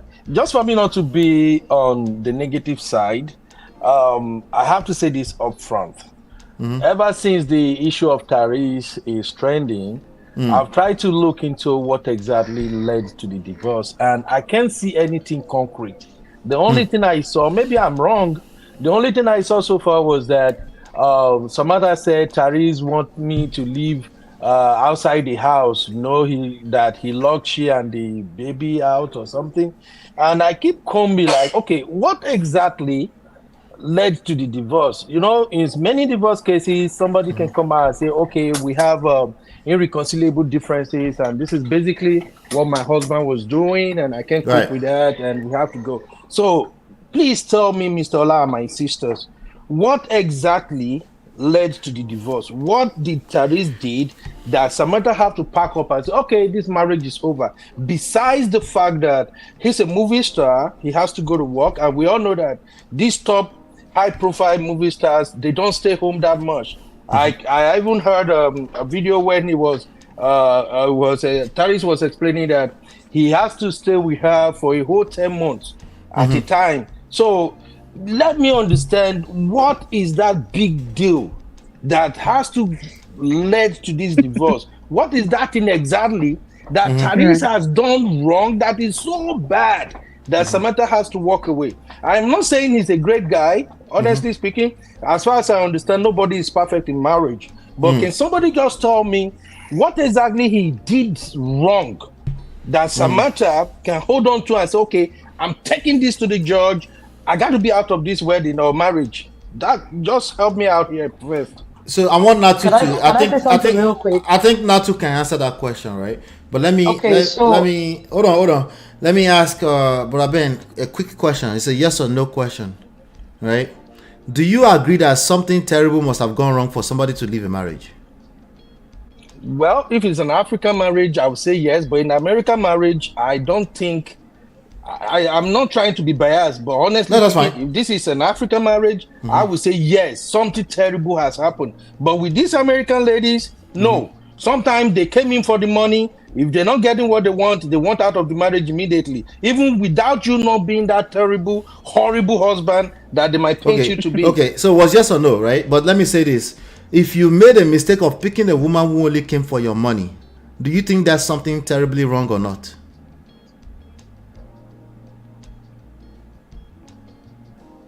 Okay, I know one corner, but make I know corner, but yeah, go ahead, Natu. It's not my let me answer, Brother Ben. Okay. No, did you want to try, Brother Ben? Oh, let's start to talk. Okay, all right, sure. All right, Natu. I think one thing that I've learned over the course of life, right? You can't tell people what should be their deal breaker. People have different deal breakers. Do you understand what I'm saying? So some people's deal breaker might not even be cheating. Remember when we saw Yemi Kuti said on the show, like, I'm not going to leave my husband for cheating. I'm not going to leave my partner for cheating. Like, people have different deal breakers. Now she has not come, and I'm very okay with that. That's her own private, this that she wants to keep private. He that's talking about it, even though she never said he's talking. Yes, right? Yes. She decided to keep that private. That's okay. I'm telling you for free. You might probably not want to hear that, because if you hear it, you might not like the person. Do you understand what I'm saying? Yes. And there are a lot of things that go on between couples that people don't know. And when people choose to keep it private, please let the sleeping dog lie. Sometimes some people, a guy might be like all nice, but might not be kind with his words. Do you understand what I'm saying? A guy might be providing, but he might not be like emotionally and physically there. People have different deal breakers. If a deal breaker is emotional availability, and then because he's giving her all the money he's giving her, and he decides not to be there and feels that she should not leave, I don't think we should judge her based on that. That's her deal breaker, and it's okay if she wants to leave by that. So sometimes when we see all this, and we say all these American people, what happened, they want to leave. People are different deal breakers. Should people just throw the towel in and leave? For me, I would say no. You want to weigh on your options. Number one. Number two, nobody is perfect. There are some things that you probably might be doing that the other person is dealing with that he does not have to deal with, but they're doing it because they love you. So I think I saw a show 2 days ago. Somebody was saying that if you want to get married to somebody, let it be majority of the things that are about him, that the things that you like, and then other things about him that you don't like, but should be things that you can live with. Right. Do you understand what I'm saying? There are people that cannot live with somebody who snores. Like it makes them go crazy. Yeah. Like they can't even stand it. There's some people that they don't have a problem with that because once they fall asleep, pet peeves. There's pet peeves everywhere. Exactly. So some people, when they fall asleep, they are gone. They don't even know if you're snoring or not. Yep. You understand what I'm saying? So listen, it's different. If whatever her deal breaker is, we can't judge her by that. That's her own issue. You understand what I'm saying? Right. But a lot of things that go on between couples. Some things you don't want to know, my brother. Like I said, some people might be they're not kind with their words, and it's all some people love. Right. And then before you talk, from the way he's talking now, if you want to judge him, you know he's not somebody that keeps quiet. He probably, like I would tell you, I might be wrong, but he can be one of those people that will run their mouth if something happens. Every small thing that happens, he wants to pick up his camera and go live. Every small thing. Is that a masculine energy? What part of that is doing that speaks like a masculine energy? No, it's not. So some women want to live with men that are masculine. Let me tell you, something happened, I think, was it yesterday? For for women, okay, let me just say for women generally, right? Sometimes when we bring issues to men, we don't want you to just say figure it out something. Even sometimes when we have the solution, but want to feel like want our men to show us like, okay, so what do we do about this? It makes us feel good because that's just like because you keep it open, you kept it open. Exactly. Yeah. So you know what I'm saying? So if I'm always bringing something and like figure it out, you have a job. Why am I paying $20,000 for child support? You get paid $160 a year. Why do I need to pay that? Like, no, bro, that's not what I'm here. What I want to hear. If I'm complaining and you're complaining about it, you're like, okay, babe, how do we solve this out? You know what I'm saying? How do we iron this out? I don't get money like I get before. This $20,000 is going to be like a little bit too much for me. What do you think? I need your help right now. How should we iron this out? It's better than putting on ring light and turning camera all the time that you want to say something. Right. Like, what part of that speaks manly to you? Nothing. None of it. Right. So, Braben, was that helpful in terms of what actually happened? Nope.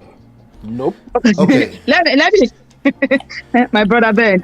He wants me to tell him what he wants to hear, but I'm sorry. No, you did a good job, Natu, because you said he's not.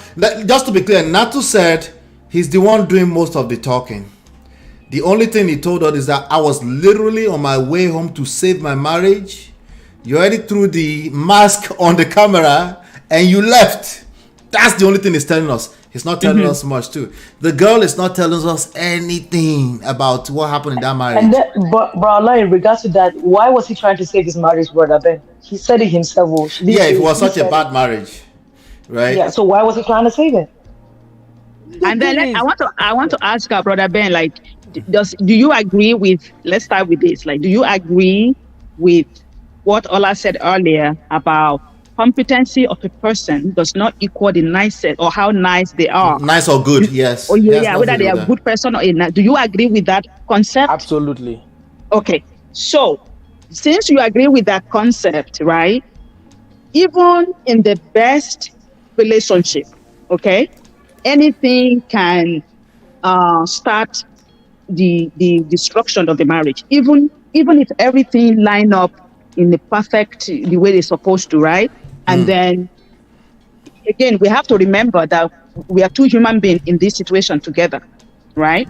And then there's an aspect of we have to manage our expectation as we go along, right? Yep. Nobody comes into the marriage as a perfect person. And then when you get in there, there must be a continuous work that needs to be done on a consistently basis to make sure that not only that I'm okay, I'm making sure that my partner is okay, vice versa, okay? The number one thing that I do know, because I'm a woman, I can't speak for a man. Number one thing that I do know is, you see, the safety of a woman with a man is an utmost important. I don't care. You can be cheating, you can be doing what. If I don't feel safe with you, if I feel safe with you, there's a chances that whatever it is, we're always gonna work it out. Right. If I don't feel safe with you, you can be the most perfect guy in the face of earth. Maybe you even have time to be seducing him so that it doesn't continue the bad behavior. Because you still have that room there. Exactly. So it's not even that whether Tyrese is this or his ex-wife is that. It's just that at one point in the process of that marriage, somebody dropped the ball. Something went wrong. Something went wrong. We might not be able to know exactly what it is. They might not be willing to share the actual, and then even themselves might not be able to figure out when did something started to fall apart and nobody pay attention until somebody said, you know what, I'm so sick of it. I'm just so sick of it all. I'm about to just, and then when you get to the point where you are so sick of it all, you hit your rock bottom. I don't care what anybody says, you just can't hear it. You're gone. But Ben, share my way. When you are Jekula no, Omokeleni. Wait. Omokulano, Ajekeleni, right? Do you know that proverb, Brother Ben? Of course, Omokula, Ajekela no Omokuleni. Omokuleni. Okay. Now the reason why I'm saying that is this: we don't know, right? We don't know. But what I do know is that if we don't know, then we can't assume that Tyrese is the bad guy in the. No, he never said it's a bad guy though. I never said it's a bad guy. Yeah, that's the reason why I asked you the first question. No, I have another interest. Since you just said that, I have another different interest. Why is it that I keep saying I don't think Tyrese is a bad guy. But you keep bringing up the good and bad guy thing. What is that? Why is that such an interesting thing to you? No, because in the comment, when I said that Samantha had a good guy and lost him, your response was like, "Oh, he's not that kind of guy. He did something and all that." You know, that's when I changed my mind. Between you, we're not that many here. I can literally scroll back to what you said. So that's why I feel like, no, the thing is, I think it was me and Sister Natu initially. I was just kind of like going with what Sister Natu husband said, that if Samantha should come out and said, "Oh, it's because people were telling her stuff, that's why she left her marriage," and she would have, if not, she wouldn't have done that. In my own little experience, Mr. Ola, for a woman to come out and said, "Oh, I think I made mistake," because to me, that's literally what I was hearing without her excuse on the podcast. When she said, "Oh, if I have had different set of people in my ears at that time, I wouldn't have left my marriage. I would have made a different decision." So that means she had realized that she was wrong. Definitely whatever happened that led her into saying, "You know what, this marriage is over," that is she acting on her emotions. It's not like they have this huge thing that is irreconcilable differences. Like most marriages of this celebrity usually have that undertone. Those sorry to cut you out though. Those huge things that you're calling irreconcilable differences is usually not much of a big deal. It's just that it's literally whatever we're dealing with is emotional in nature. We can't even spell it out in English. Let's just know that kosonombe, right? It doesn't mean that there was no, just because people say irreconcilable doesn't mean there was no issues there. There was literally issues. There's nobody that goes into a marriage to destroy the marriage. Now, you're right. In the Western world, people will exercise divorce faster than they would in third world country, right? God bless you. But you know why? There's a why. I said something maybe before you came into the show. We always, like, everything is a reaction in life, right? What we end up doing is that we look at people's actions. We forget that action is a reaction. And we can't even at least go a little bit extra, one level deeper, because it's all a chain reaction, right? At least one level in. Why is it that people tend to exercise divorce less than in the Yankee? It's simple. The options are readily available.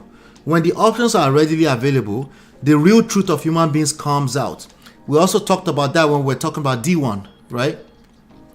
The reality is that when you find yourself in certain environments, there's certain options that are easier to exercise, right? It doesn't mean it's the right, but it reveals who you really are. The society we are, the fact that there's social media available today, reveals who we truly are.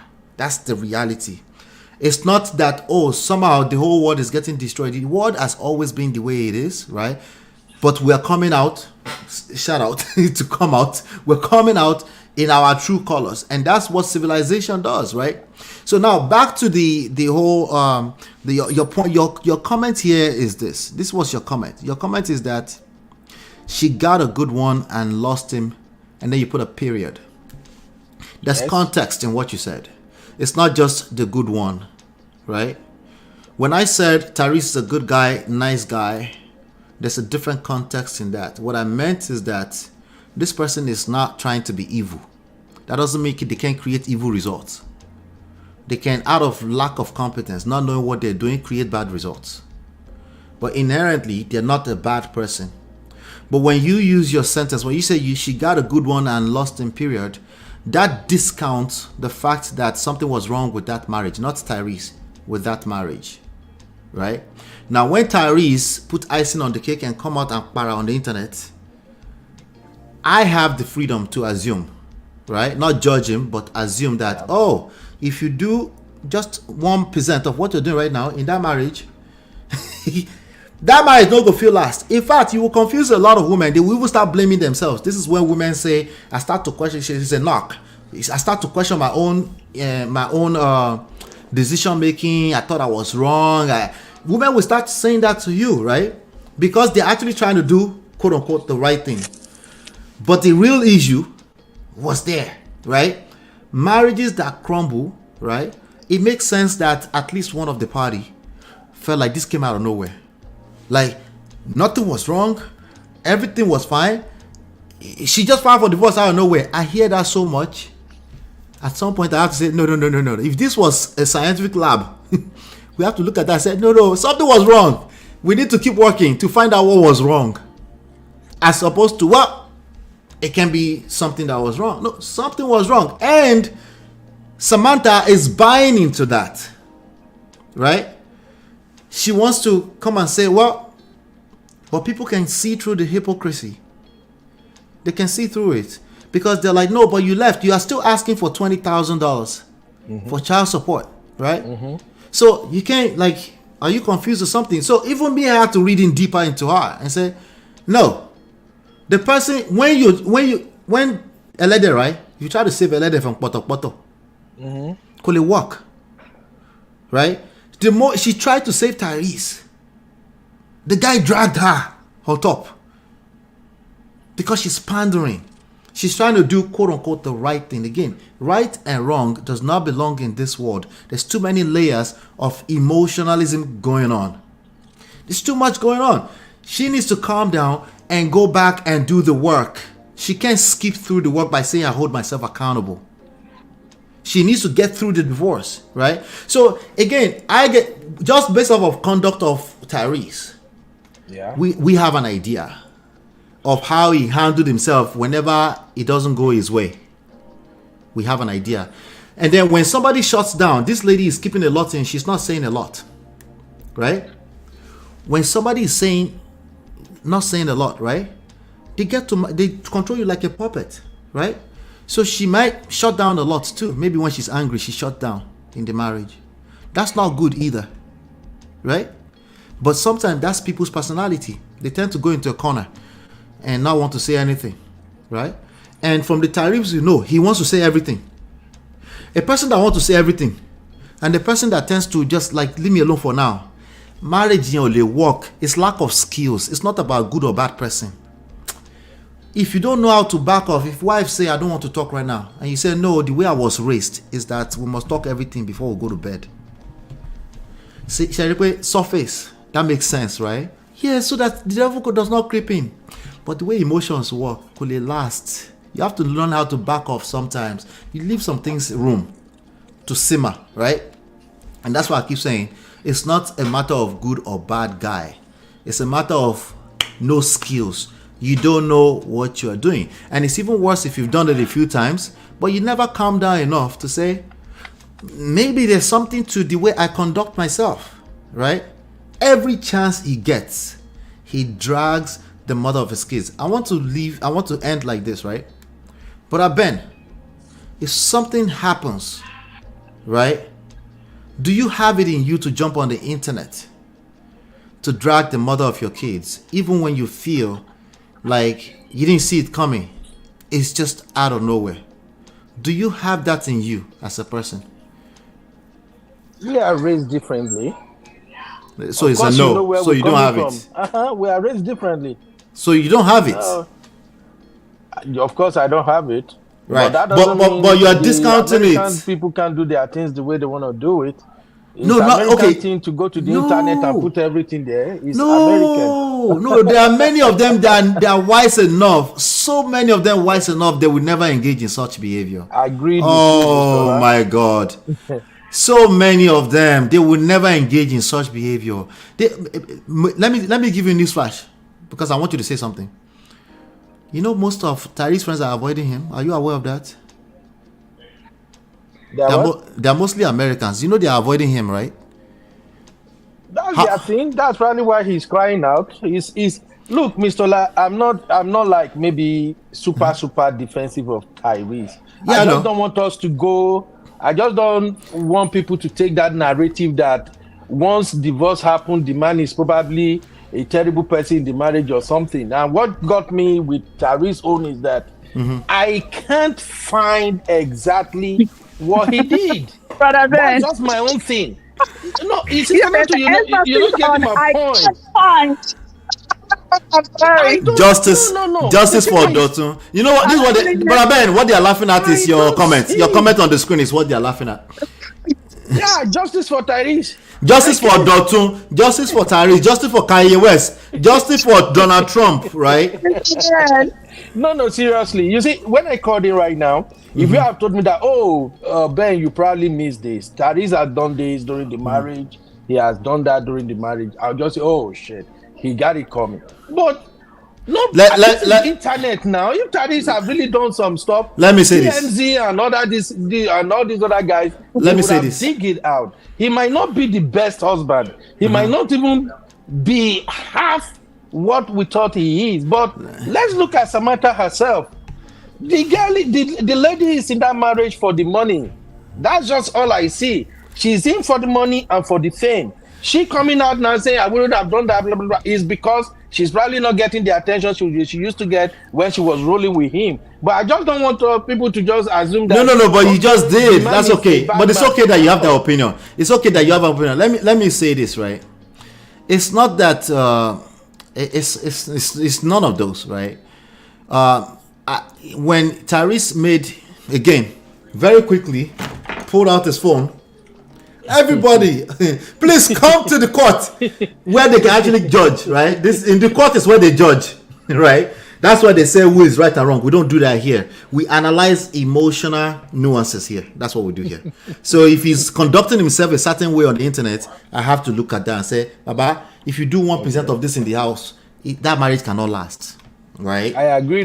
That's all I'm saying. But he did this. The one place where they can actually judge, he said, TMZ, y'all gotta come to the court. Come see what they're doing with me in the court. I'm paraphrasing, right?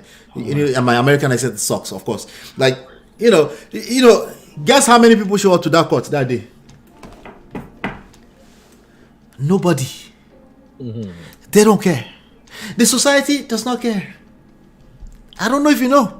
The only thing the society will use to judge you, okay? Now, judge in this context, as in like they will determine if they want to mess with you or not, is your public conduct. The society does not care. Don't care, still don't care.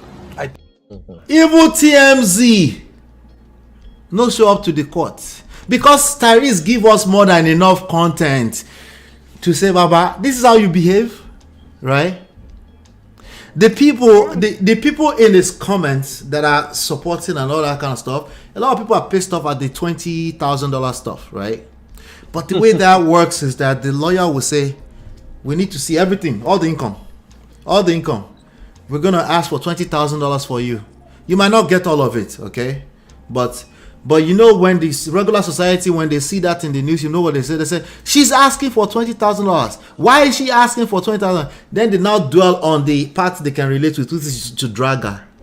By the way, she falls in the category of people trying to drag women for leaving marriage for no reason. It just doesn't exist. Even if that person is mad, even if you can at least tell me the person is mad, tell me the reason that they leave the marriage is that they are mad. I need to hear that at least. We can't say for no reason. That's trying to simplify it. And marriage has too many layers to it for us to say somebody just leave for no reason. Maybe you were oblivious. Maybe you didn't pay attention. How many times do we men, we know we don't pay attention. We can't pay attention to everything that's happening with the woman emotionally. We just can't. But we can at least be aware that we are busy. When there are millions involved, there are plenty reason to leave marriage. With all these millions of monitoring spirits. And he said it with his own mouth. He said, I get any kpekus I want in this street. I get kpekus thrown at me all the time. An average man don't have that opportunity. So we can't say justice for Tyrese because he's not an average man. He gets kpekus thrown at him anytime he wants. With his own mouth, he said, right? No problem. Let me just quickly answer this question. Not to ask you a question. Natu said, Babe, can you tell us what Samantha did that he is sucking blood like that? Right, wait, sucking blood like, what do you mean by sucking blood? She's not willing to say that it's okay. What Natu, you there here, right? She left. Oh, I don't know what she's saying. But go ahead, speak to it if you can speak to it. Now, what exactly did Samantha did? Yeah, I guess that part. Yeah. What? Because you're saying, what did Tyrese do? What did? Because you mentioned some things you think Samantha, like she's a gold digger and all this. You said some of those things. Like I said, Mr. Ola, I don't know. They are not telling us the main reason why they split. Let's just agree with that first. Right, we agree. Both of them are not telling us the reason why they split. I am just saying from the angle of a man, bro code, that for a woman in this America to have left a man and then trying to come back and openly said, if not for my lawyers or the people who were in my ears at the time, I wouldn't have made the decision that I made. That means whatever they had going on isn't that bad. That's for me, my opinion. Mr. Ben. Yes, my sister. No, I was going to say, the fact that Samantha said that can be equally means lack of responsibility, self-responsibility on her own part. Not necessarily. Listen, not necessarily that nothing didn't happen in the marriage, not necessarily that she want to come back. She was trying self-accountability. I am a woman. If I feel, if she have that level of awareness that she thinks somebody talks in her ears and that, and me as a woman, if I feel that, I'm going to find a way behind the door to walk myself back in. I ain't even going to come outside. I'm just going to find my way and walk myself back in. Right. Samantha is not even ready to do that. She's not going to do that. That's the point I'm trying to make. So her saying that does not mean that nothing happened in the marriage. Right. That's what Brother Ben is insinuating, but it doesn't mean that. Yeah, it doesn't mean that though. It doesn't mean that nothing didn't happen in the marriage. No, something happened, my sister. I quite agree. We are all married now. We know how this thing they go. Things happen all the time. The last time when I was on, but you're saying it's not a big deal enough for her to. It's not enough for her to walk away. Exactly, that's my feeling. Unless they come out and say, okay, this is really deep, then I'll say, okay, my hands up. Okay, things happen in marriage. I told Mr. Ola something the last time I was on your show. That I was sleeping on the couch in my house, right? Right. I slept on the couch for almost 1 week. You connected, Brother Ben. I'm telling you. Sorry, no, not slap. I need to find a sound effect. Somebody sleeping on the couch. And I told you. What happened was really dramatic because I look at the entire thing and feel like, oh, thank God I married my own wife. If I have not married my own wife, this situation could have degenerated to something different entirely. Right. Because I knew where that is coming from and why I ended up on the couch. My wife didn't push me away. And I told you, I was going to school full-time. I'm working full-time as a nurse. And it's like the school I'm going right now, I signed up for 5 classes, I told you. So I have 45 assignments to walk through every week. And that was telling on me. So at the point, I was just, can I say, I was kind of pissed with myself and pissed with everybody. So one morning, my kids wake up, they want to go to school, and then they want to dress their own way. And when I look at what my son was putting on, and then what my daughter was wearing based on their own choice, and they know I don't condone all kind of dressing, I was pissed. So I called my wife and I'm like, with that anger and everything going on, and I just woke in the morning, I told her, babe, what are you doing? Why don't you fix these kids' clothes before they get up? And I was angry, I was yelling. And my wife was at work when I was calling, and she's like, hey, oh God, no chat for me this morning. The next thing, the phone cut off. And she knew I am always pissed. When you cut the phone off on me, I'm literally going ganga. So I text her immediately, how dare you cut the phone on me? What, And with that anger, coupled with, I still have these tons of work to do. I was just mad and pissed at everybody. Even my first daughter, she has been my best friend so far. Even that money itself, she collects. So I was just miserable. You feel me now? So by the time my wife comes back, she was mad that I was yelling. I was going crazy that she called the phone and we didn't talk. I don't want to talk to her. She even ignored me. From there, I went to the bedroom. I take the biggest duvet. I went to my home office. I wanted to sleep in the home office. I'm like, no, if I sleep in this home office, this woman will know that I'm really pissed. So I went back to the living room. I slept there, and I know my wife can literally strangle you if you sleep on the couch. So I slept there, covered myself with my computer. We did that for almost 1 week. It was horrible. And then I started saying to myself that this is terrible. Who have I become? What am I even doing now?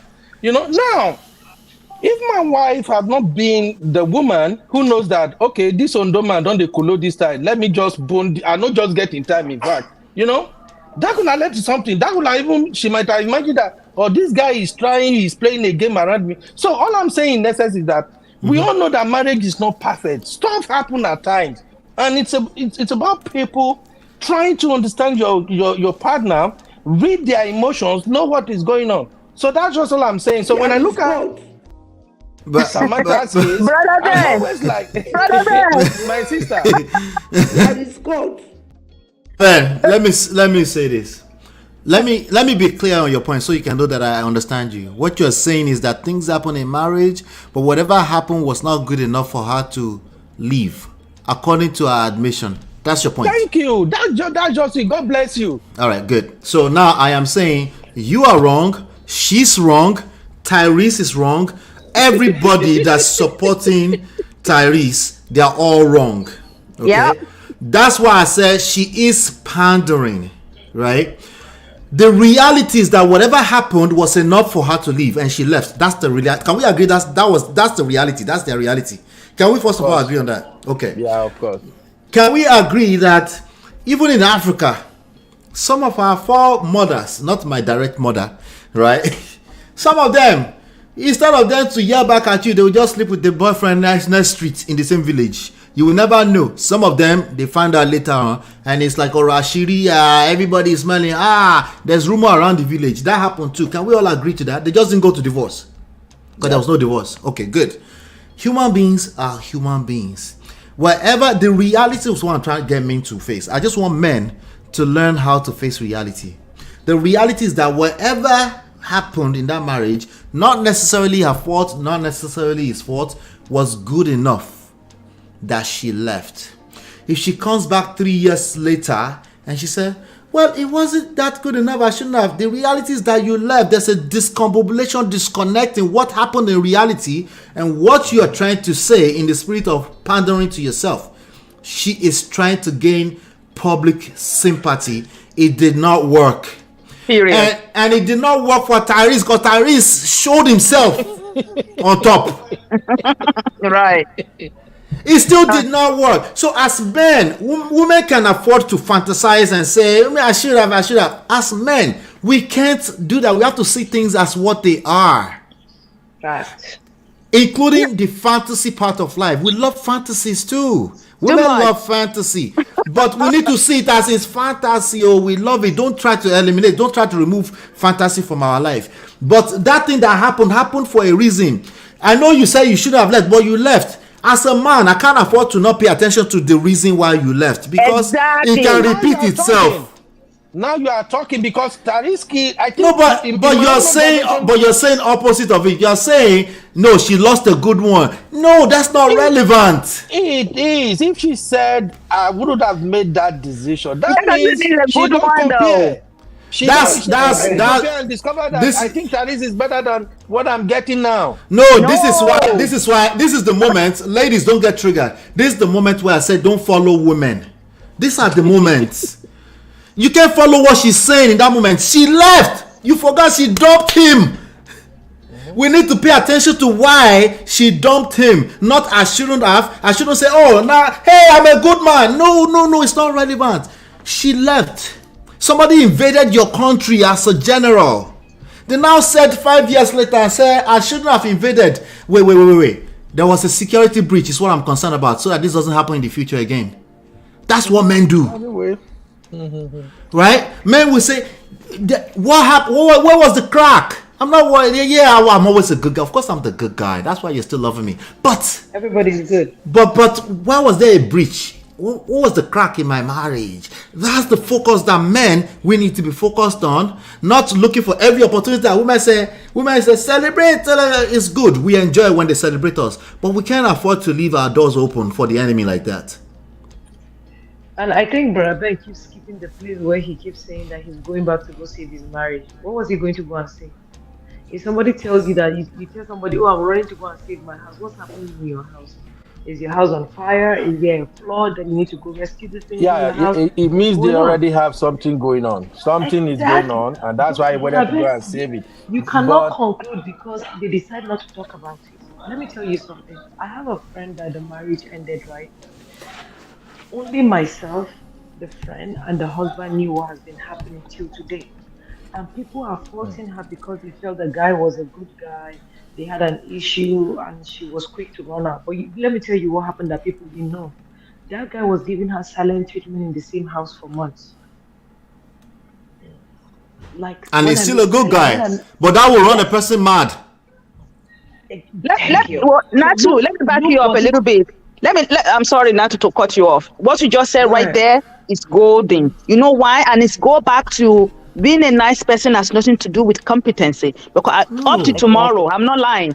Up to tomorrow, people who know me and my ex, if they find out that we are no longer, I'm like, what? Oh my God, he's such as this, he's such as that. Yeah. The only thing that used to trigger the hell out of me. Like, you are just don't so it makes things worse. So I'm the enemy, Abi. Yeah. Guess who will collect? Guess who will collect? If everybody thinks you are the good guy and your wife is the enemy, guess who's going to collect? You. The wife, of course. No, you. No, you. You will collect from that woman. If everybody thinks your wife is the enemy and you're a good guy, that woman will show you shege now. Yeah, okay, I didn't know you were asking from the part of the woman. Right. Let's even go back to when people graduate school. You see people graduate with like first class, upper class, and then the person coming out with top class is having a better job than the person that's coming out with first class. So sometimes book smart does not even that. Sometimes book smart doesn't make you street smart. Some people are just good in cramming. Tell them to go and practicalize it, they can't do it. They can't do it. But when you put them on a job, yes. Exactly. I'm telling you. Exactly. For me, let me tell you, I'm a visual learner. Like I don't like theories. All this writing thing, I'm not that person. So people that have gone to school, when I was in school, they were like, I don't think she's all that smart. But the first time one of my professors invited me to speak in her class, all of them were shocked. They're like, wait, what? So people are just like that. And that woman is refusing to say her mind. Leave her alone. I think if she talk, no fit start. If she go talk, no fit start. At least make she break the table. She no go break scatter the table. Not by force. No, some there's one person who is really good at breaking the table, and they have been breaking tables. And that's Tyrese. You know, he broke the table of his marriage because there's no way he started after she left. You know. MOP, yes. MOP. So, aside Tyrese case, right? That my friend, like when they fight, the husband is gonna send her text messages and curse her out, call her names.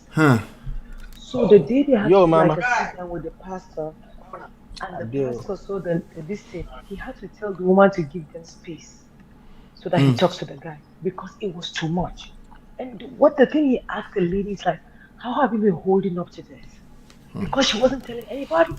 And then when the resentment built up, she was a ticking time bomb. When the thing went off, it exploded. Baba, it exploded. There was nothing they did not do. There was nothing this guy didn't do. This guy was begging everything. She refused to answer. Do you know what he did to her? He started dragging her in court. Yeah. Wow. Yeah, it's but I'm glad that you come up. I'm glad that you come up to talk about this kind of stuff, right? You know why? Because the average person, right? Average human being, you know, those of us that were talking like this too, we've been through some things, and we just know that just because I am right, it's not enough. You just be right inside your own pockets. Before you know it, you're right. You end up in divorce court. So now naturally the next best question is that, so we should just allow people to misbehave, right? Exactly. I was like, that was the same question I asked my husband. Right. So now we go from this extreme to the other extreme.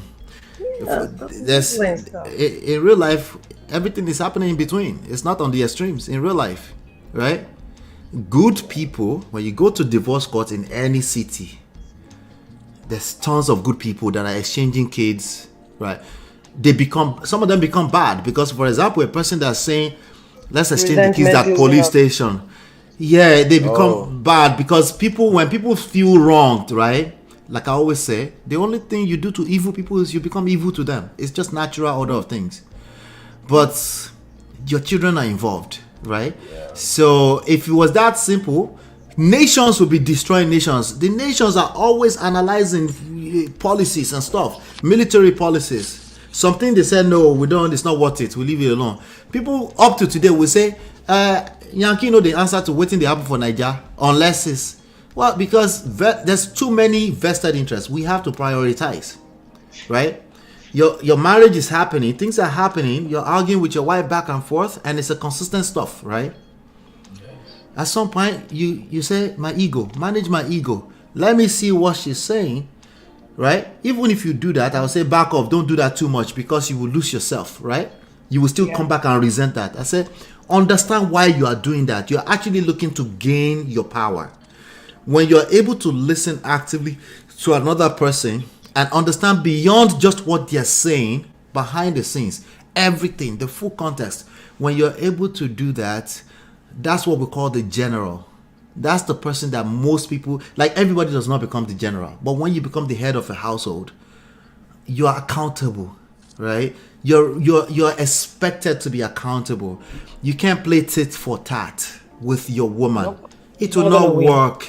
It will not work, right? But also, there's certain things she can't play with you. She can't say, well, you were outside till 5 p.m. yesterday. Why can't I be out? Well, if she did that enough too, the marriage no go last, right?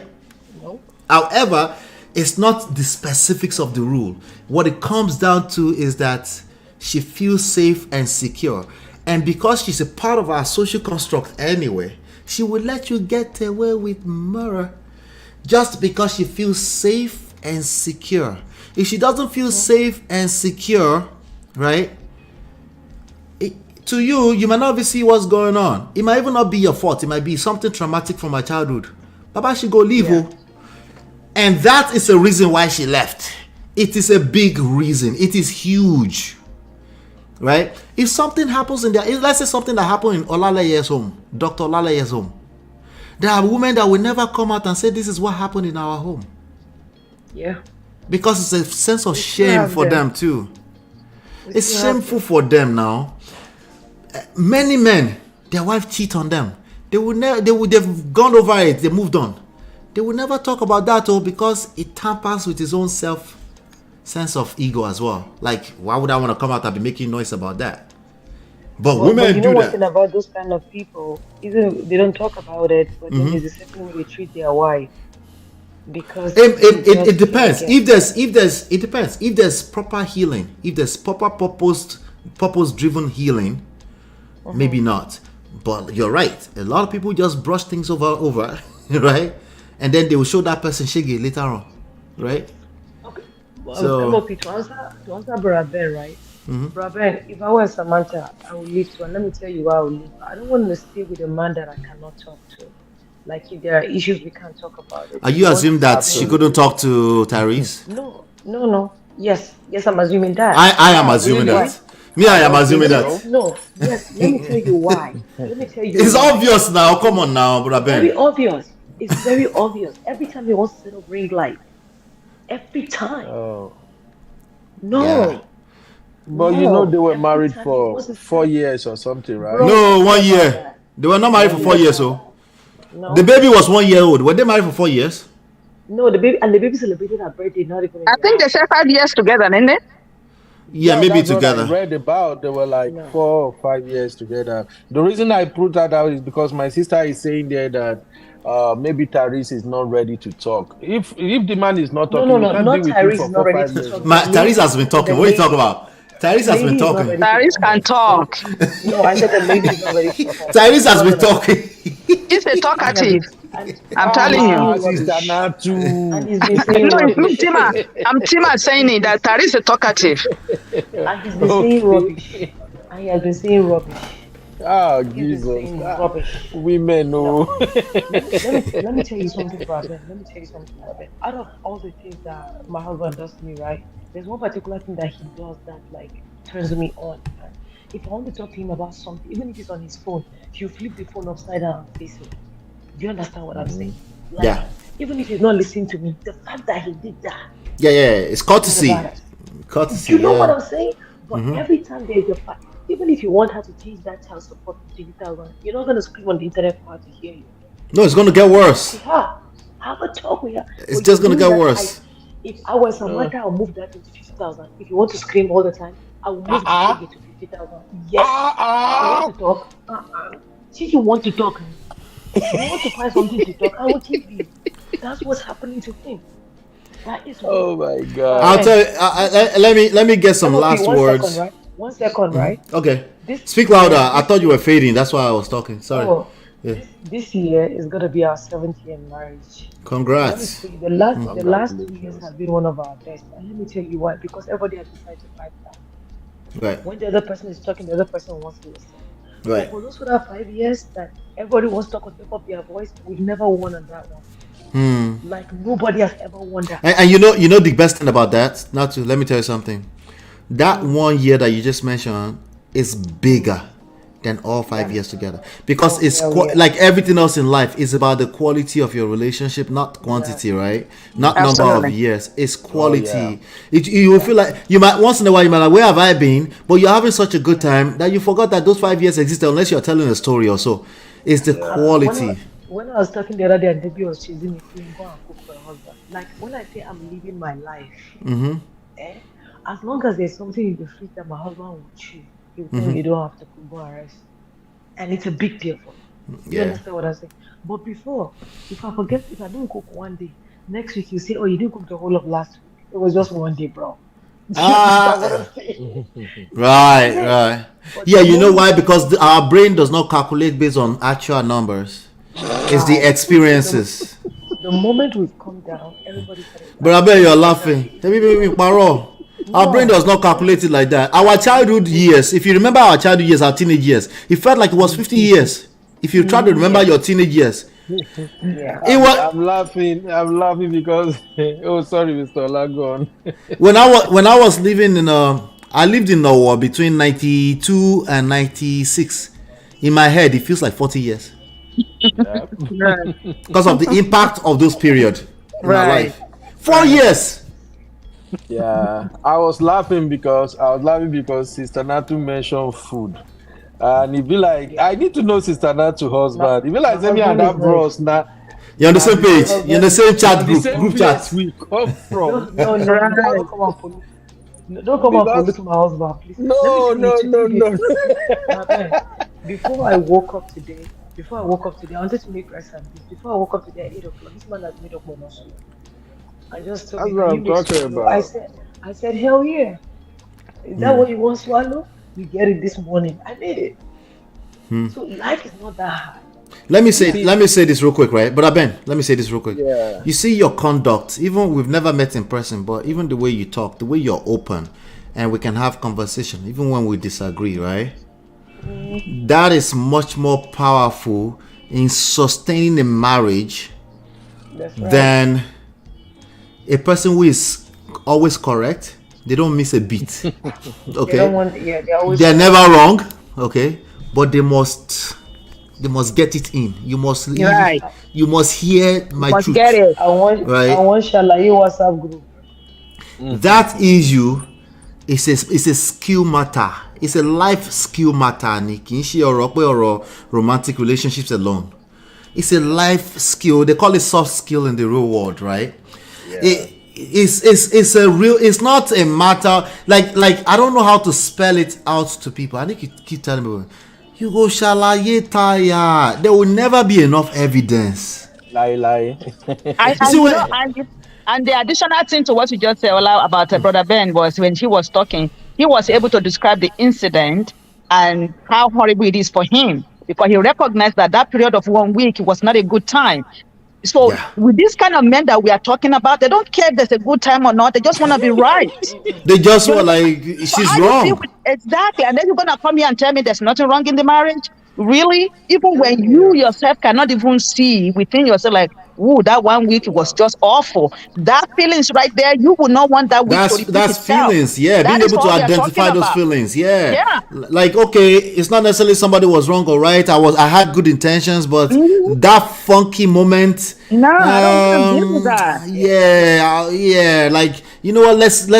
Let's pick our battles. Okay, there's no relationship in life. All collaborative efforts between human beings where you don't have to pick your battles now. This doesn't exist. You have to prioritize the battles. Some battles you just said it's not worth it. Some things like, okay, I will deal with that. Does Tyrese look like somebody that pick battles to you? He want to fight every single one. He want to answer everyone. Yes. You know, let's assume that she put that 20K child support to get his attention. So instead of him now coming to the drawing board to like, okay, this 20,000 is too much. What can we do about it? Yes, negotiations. Yeah, he's outside screaming. How does that give you solution? How does that give you solution? Yeah, you won't even engage. You will know already that it's the lawyers that's the culprit in that. You will say the lawyers are manipulating the fact that this woman collected pain from our marriage. They're manipulating it because that's how they get paid. The more she gets, the more they get. So what I will do is I will just send my lawyers after them. We'll play the game. That's what I mean by lack of game. We'll play that game together with them. And say, you didn't want 20 grand. Of course you didn't want that. I'll just be like that, right? If I can have conversation with her at that level, she probably won't be caught in the first place. If I can say, did you ask for $20,000? Wow. I'll just be like, wow. Mr. Ola, you know, Tyrese is a black man. So when he heard that 20K, he goes like, what? What are you gonna eat in a month and the baby? And I know, but in the same breath, but Ben, watch this. In the same breath, he's reminding us that kpekus are thrown at him all the time. Does the average man get kpekus thrown at them all the time? Exactly. Why do you expect average child support when kpekus are thrown at you? Kpekus means the P word, by the way, for those of you listening. For the our Igbo people here, right? If kpekus are thrown at you all the time, does that sound like an average person? Would they come and collect 20,000 for me if you don't have 20,000? No, we don't know what that $20,000 means. Tyrese is the freaking rock star, Fast and Furious. Okay. So we don't know what that means. You gotta tell us a little bit more. What percentage is that? You can't tell us because she used to dress in $10 sundress. I cannot believe you said that.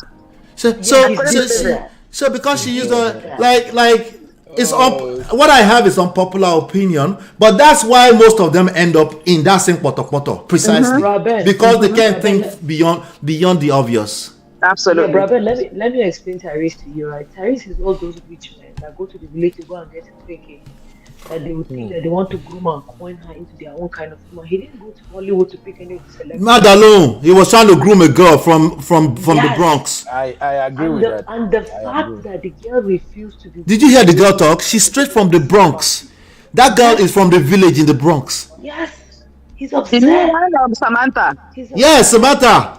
She's from the Bronx in the village. From Bronx. Yes, you mean from ghetto? Yeah, that's what I meant. Yeah. He wants to talk to her. You know, you go bring village girl and you think like I'm just gonna shape her. She was in love. She's sundress. She was beautiful because she's a fine ass girl too, right? Natu has a good point. And the sister Natu. Yeah, so she didn't tell her the way he wants it. So he's upset. Yeah, he did say that. When you New York girls, you could hear in her. You could hear, if you know New Yorkers very well, you can hear in her that she thought she could be like Southern, and she's like, I'm New Yorker. No, I can't. I'm going back home. Yes. Right. Yeah. Right. You know, let me get some last words here because we're way over the. Yeah. You know. Mr. Lai, maybe I should be the first one to leave, but I just wanted to say this is a good show. Thank you for everything. Sister Natu and Sister Bintu, right? Bintu Bitibawo. Tima. Brother, you're my people. We're on the same page now. Don't let people go in between us. No, that's my sister. It's wonderful. She's from Ondo. There are a lot of Bintu in Ondo State. Look, I want Bintu Manko like Bayon. Really? I'm sorry for that, my sister. I'm so sorry. So, Sister Natu, what I just want to give Sister Natu her flowers. And you said something that really resonated with me. You said you had this one best cool year with your husband, and you mentioned food. I just want to reiterate and emphasize what that means and why I said I'm in the same WhatsApp group with my uncle, your husband. You see, I think you just remind me of what happened in my own family. Me and my wife, when I moved over to America and we started living together, the first 5 years was hell. We fight like mad. And I guess it's because my wife did not took her time to really know me, my principle, how I like to live my life, what I want, and how simple my life could be. But the moment she figured out just a couple of little things about me, we have been balling ever since. She figured your mumu body out, eh? I'm telling you, the number one thing my wife figured out because of the food thing Sister Natu mentioned was that I don't joke with food.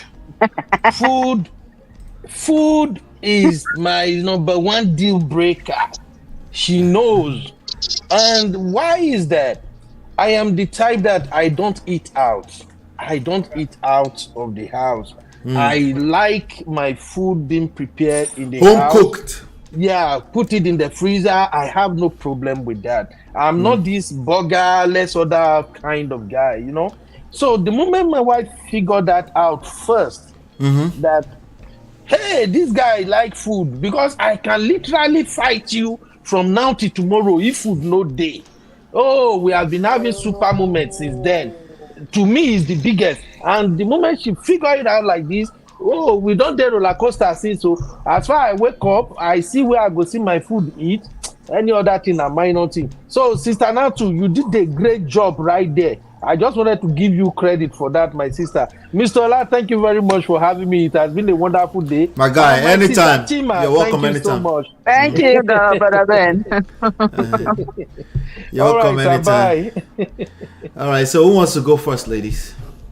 I'm ready to jump out of the room. Go ahead, Natu. Okay. All right. So, we had a great show today, honestly speaking. I began and I'm going to my husband was sleeping, so I ran out of the room. That's why, you can hear my voice. You come here to gist. He's gonna say, "You and this your podcast, people." But like I said, right, and I'll explain to what Ben earlier. We can't just sit and say nothing happened. You understand what I'm saying? People have different deal breakers. People have pet peeves, and you can't tell the person this is too minor for you to like. You understand what I'm saying? Whatever is for them, that's what it is.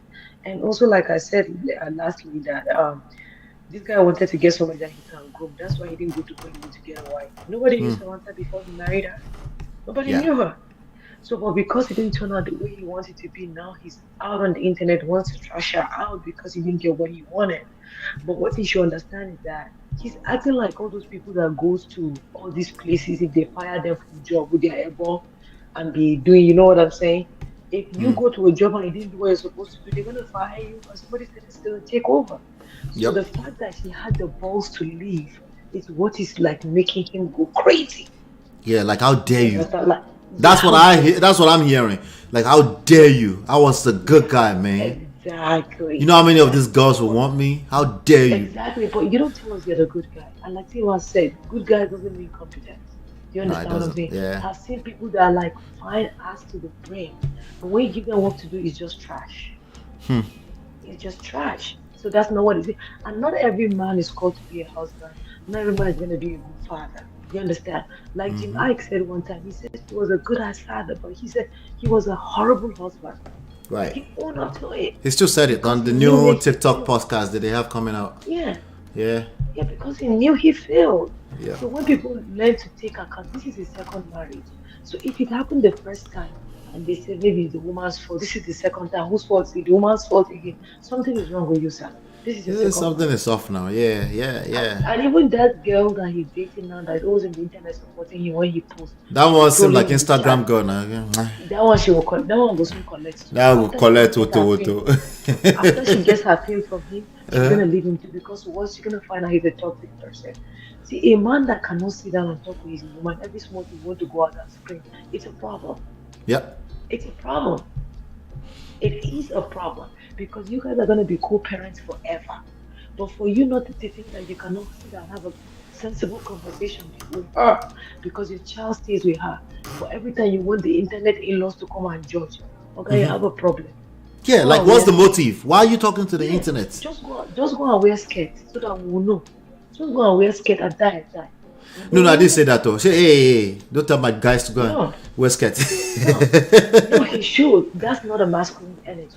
You understand? Right. It's tough. It's a tough call. It's difficult, but that's the point. It's easier said than done, but it Me shouldn't and be. my husband had a heated argument on this thing. It was so bad. He's like, "That's okay, that's fine. That's not gonna make us." I'm like, "No, why are you Yeah. supporting BS? You're gonna tell me I've not done anything? Don't tell me what her deal breaker is." Right. No, but That has even more importantly, to support your point, but for men, more importantly, because men don't understand don't tell her what the deal breaker is. They're just thinking marriage, commitment, duty. That's what they're thinking. Because men don't have the luxury of saying, I could just feel anyhow and leave. Men don't necessarily have that luxury, right? So, but for your own good, you should want to know, no matter how little, the reason is that she left. For your own good. So that it doesn't happen to you again, right? If you're No, but such a he said- if he you're said such he a doesn't know victim, why she left. He said he and like doesn't know if why you're she such left. a victim and you don't know why they left, you should still be actively looking for why and be a student of that, because you don't want that to happen again. That's not gonna happen. That's not gonna happen with Tyrese. That's it. It's not gonna happen. But because you say I'm a victim, well, guess what happened to victims? Shout out to victims. No victim shaming. Collect. You continue to be a victim. If you right. don't find help, you continue to be a victim because there's something about you that keeps attracting your situation. And I don't know if we should talk about that, right? Like, you know, I've always shared on your channel like how big I am on people doing therapy and how therapy has helped me. Right. Like when we were going through our stuff, like I was the good girl. Don't joke. I was the good girl. Nobody could tell you anything else. No, sir, you cannot tell me anything until I went to therapy. On the first day, shocked me. I couldn't sleep. I said, "So you mean?" Sis, listen, I gotta be honest. I have a big mouth. Yeah. Like my reflex system is like, forget about it. It's like so quick. I'll give you answer without thinking. Like it was so quick. And you'll be cool to remind everybody you were right and you know what you're talking about. Bro, how did you know? And you're smart, you're intelligent, you're tech, you know book. Oh my God. Someone come and tell you you're wrong. So imagine you mix that with the ego of a man. Who is you? Tell me I'm wrong. Right. So, but the moment I started getting that, I there was a day when I was wanting to confess like by himself too. I think this is the longest my husband has stayed without like fighting or anything. I'm telling you. Like this is the longest that we have stayed.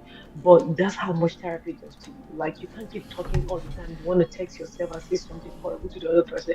The other person feels the need to reply. No, I don't even reply anymore.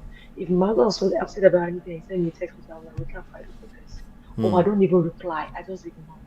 And then I'll come back and see you. I know you're fighting. I'll still kiss you and say, how are you? And go, like, I'm so tired of you.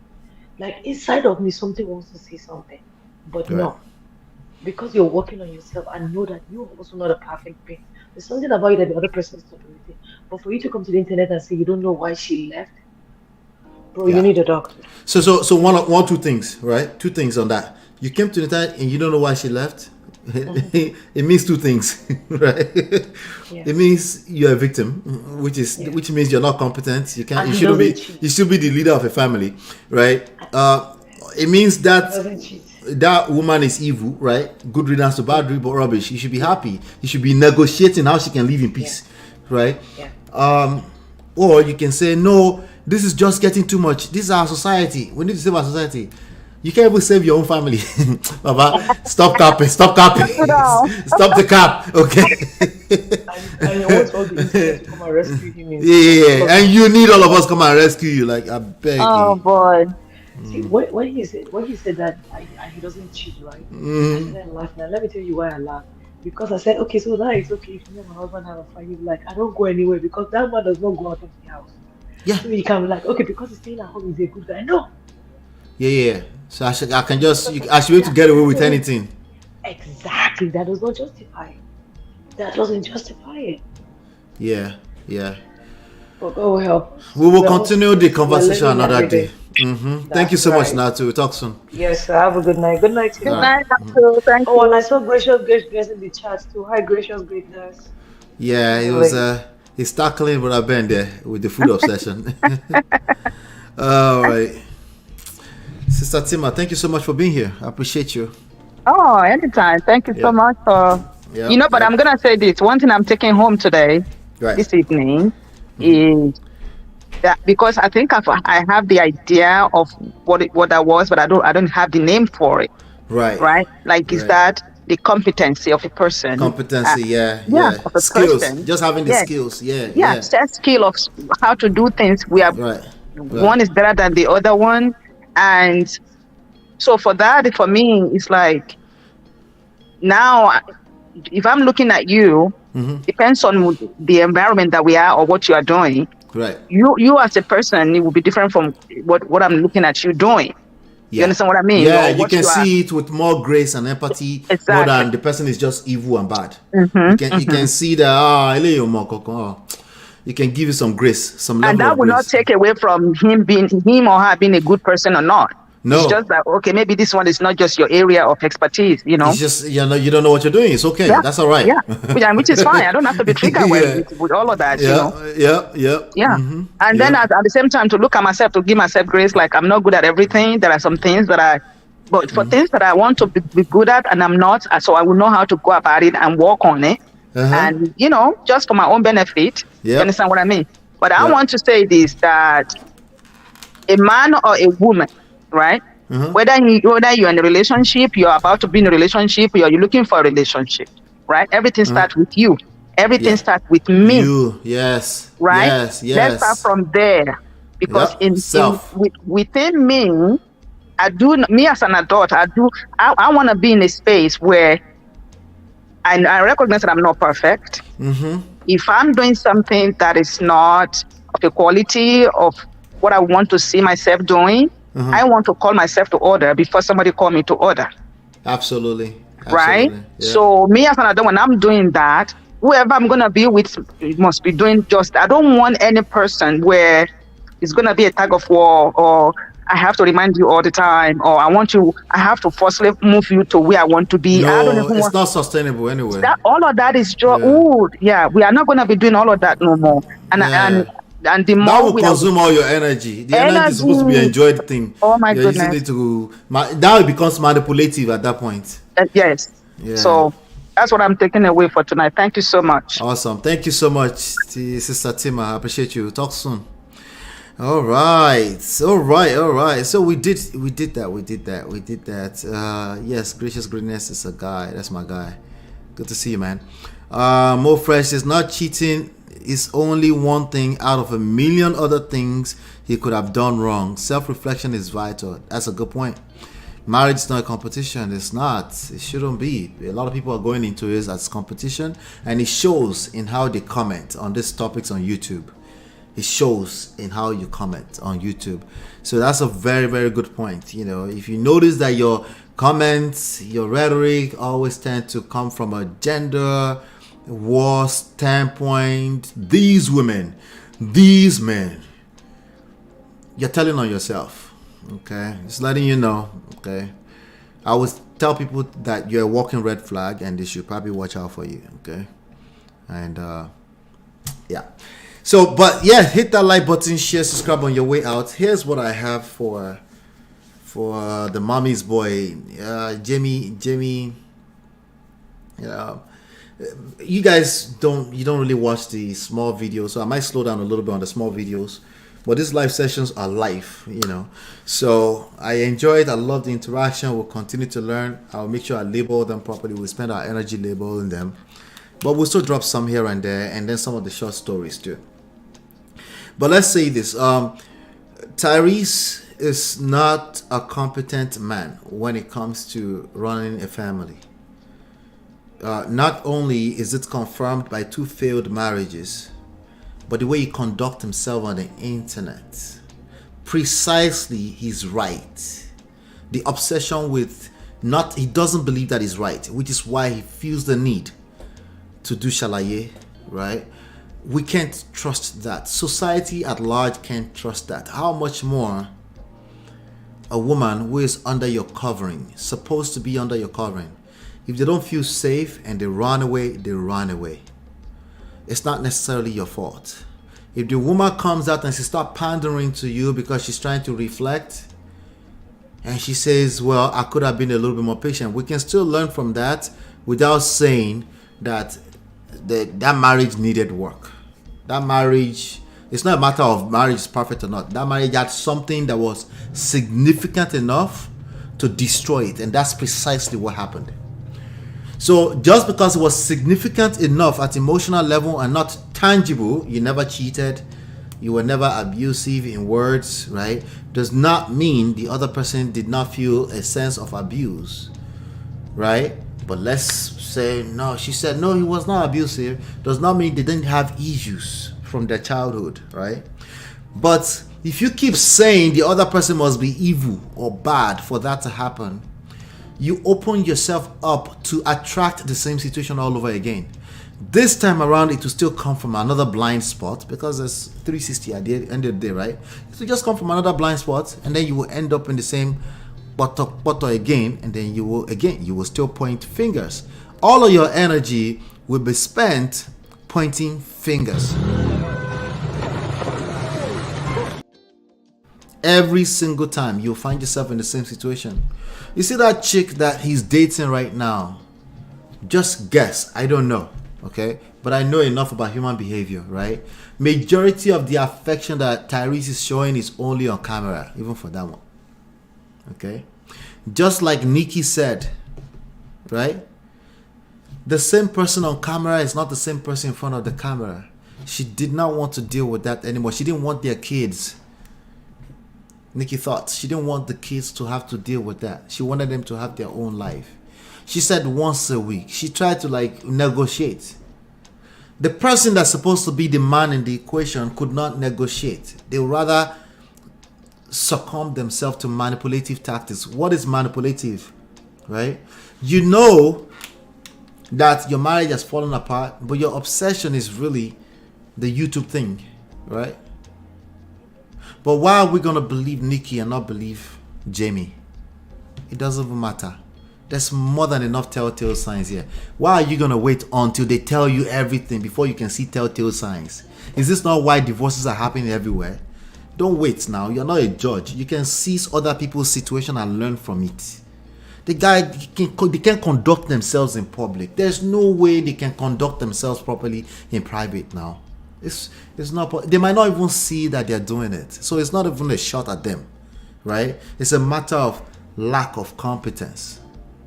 Precisely not even being able to see it that way. The way I'm about to move right now, I'm about to tell on myself. Not being able to know that I'm telling on myself when I jump out in these internet streets and look for sympathy from a bunch of strangers.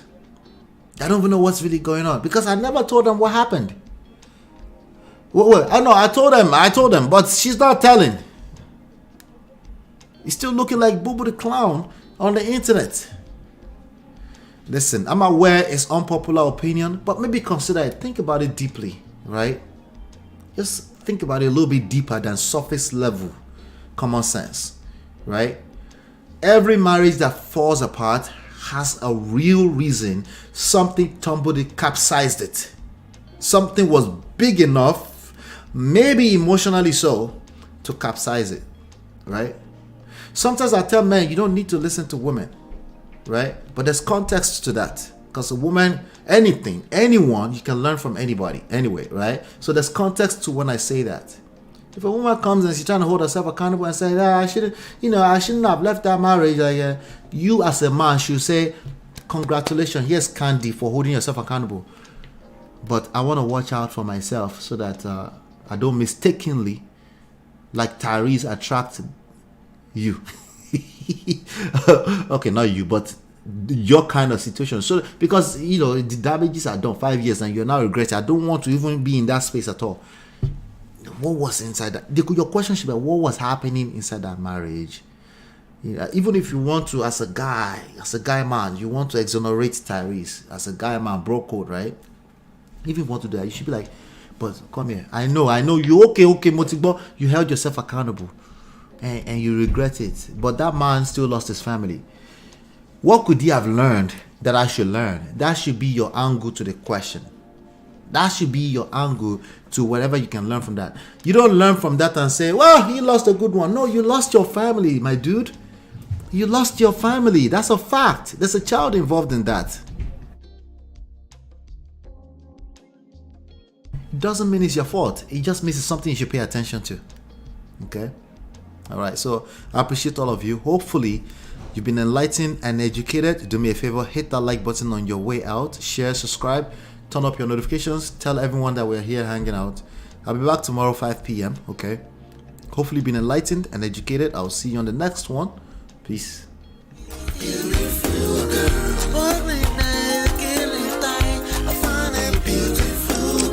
It's your love that I've been missing. I miss all your hugs, your touching and kissing. Make love on the floor, the couch in the kitchen. One love enough, we done enough.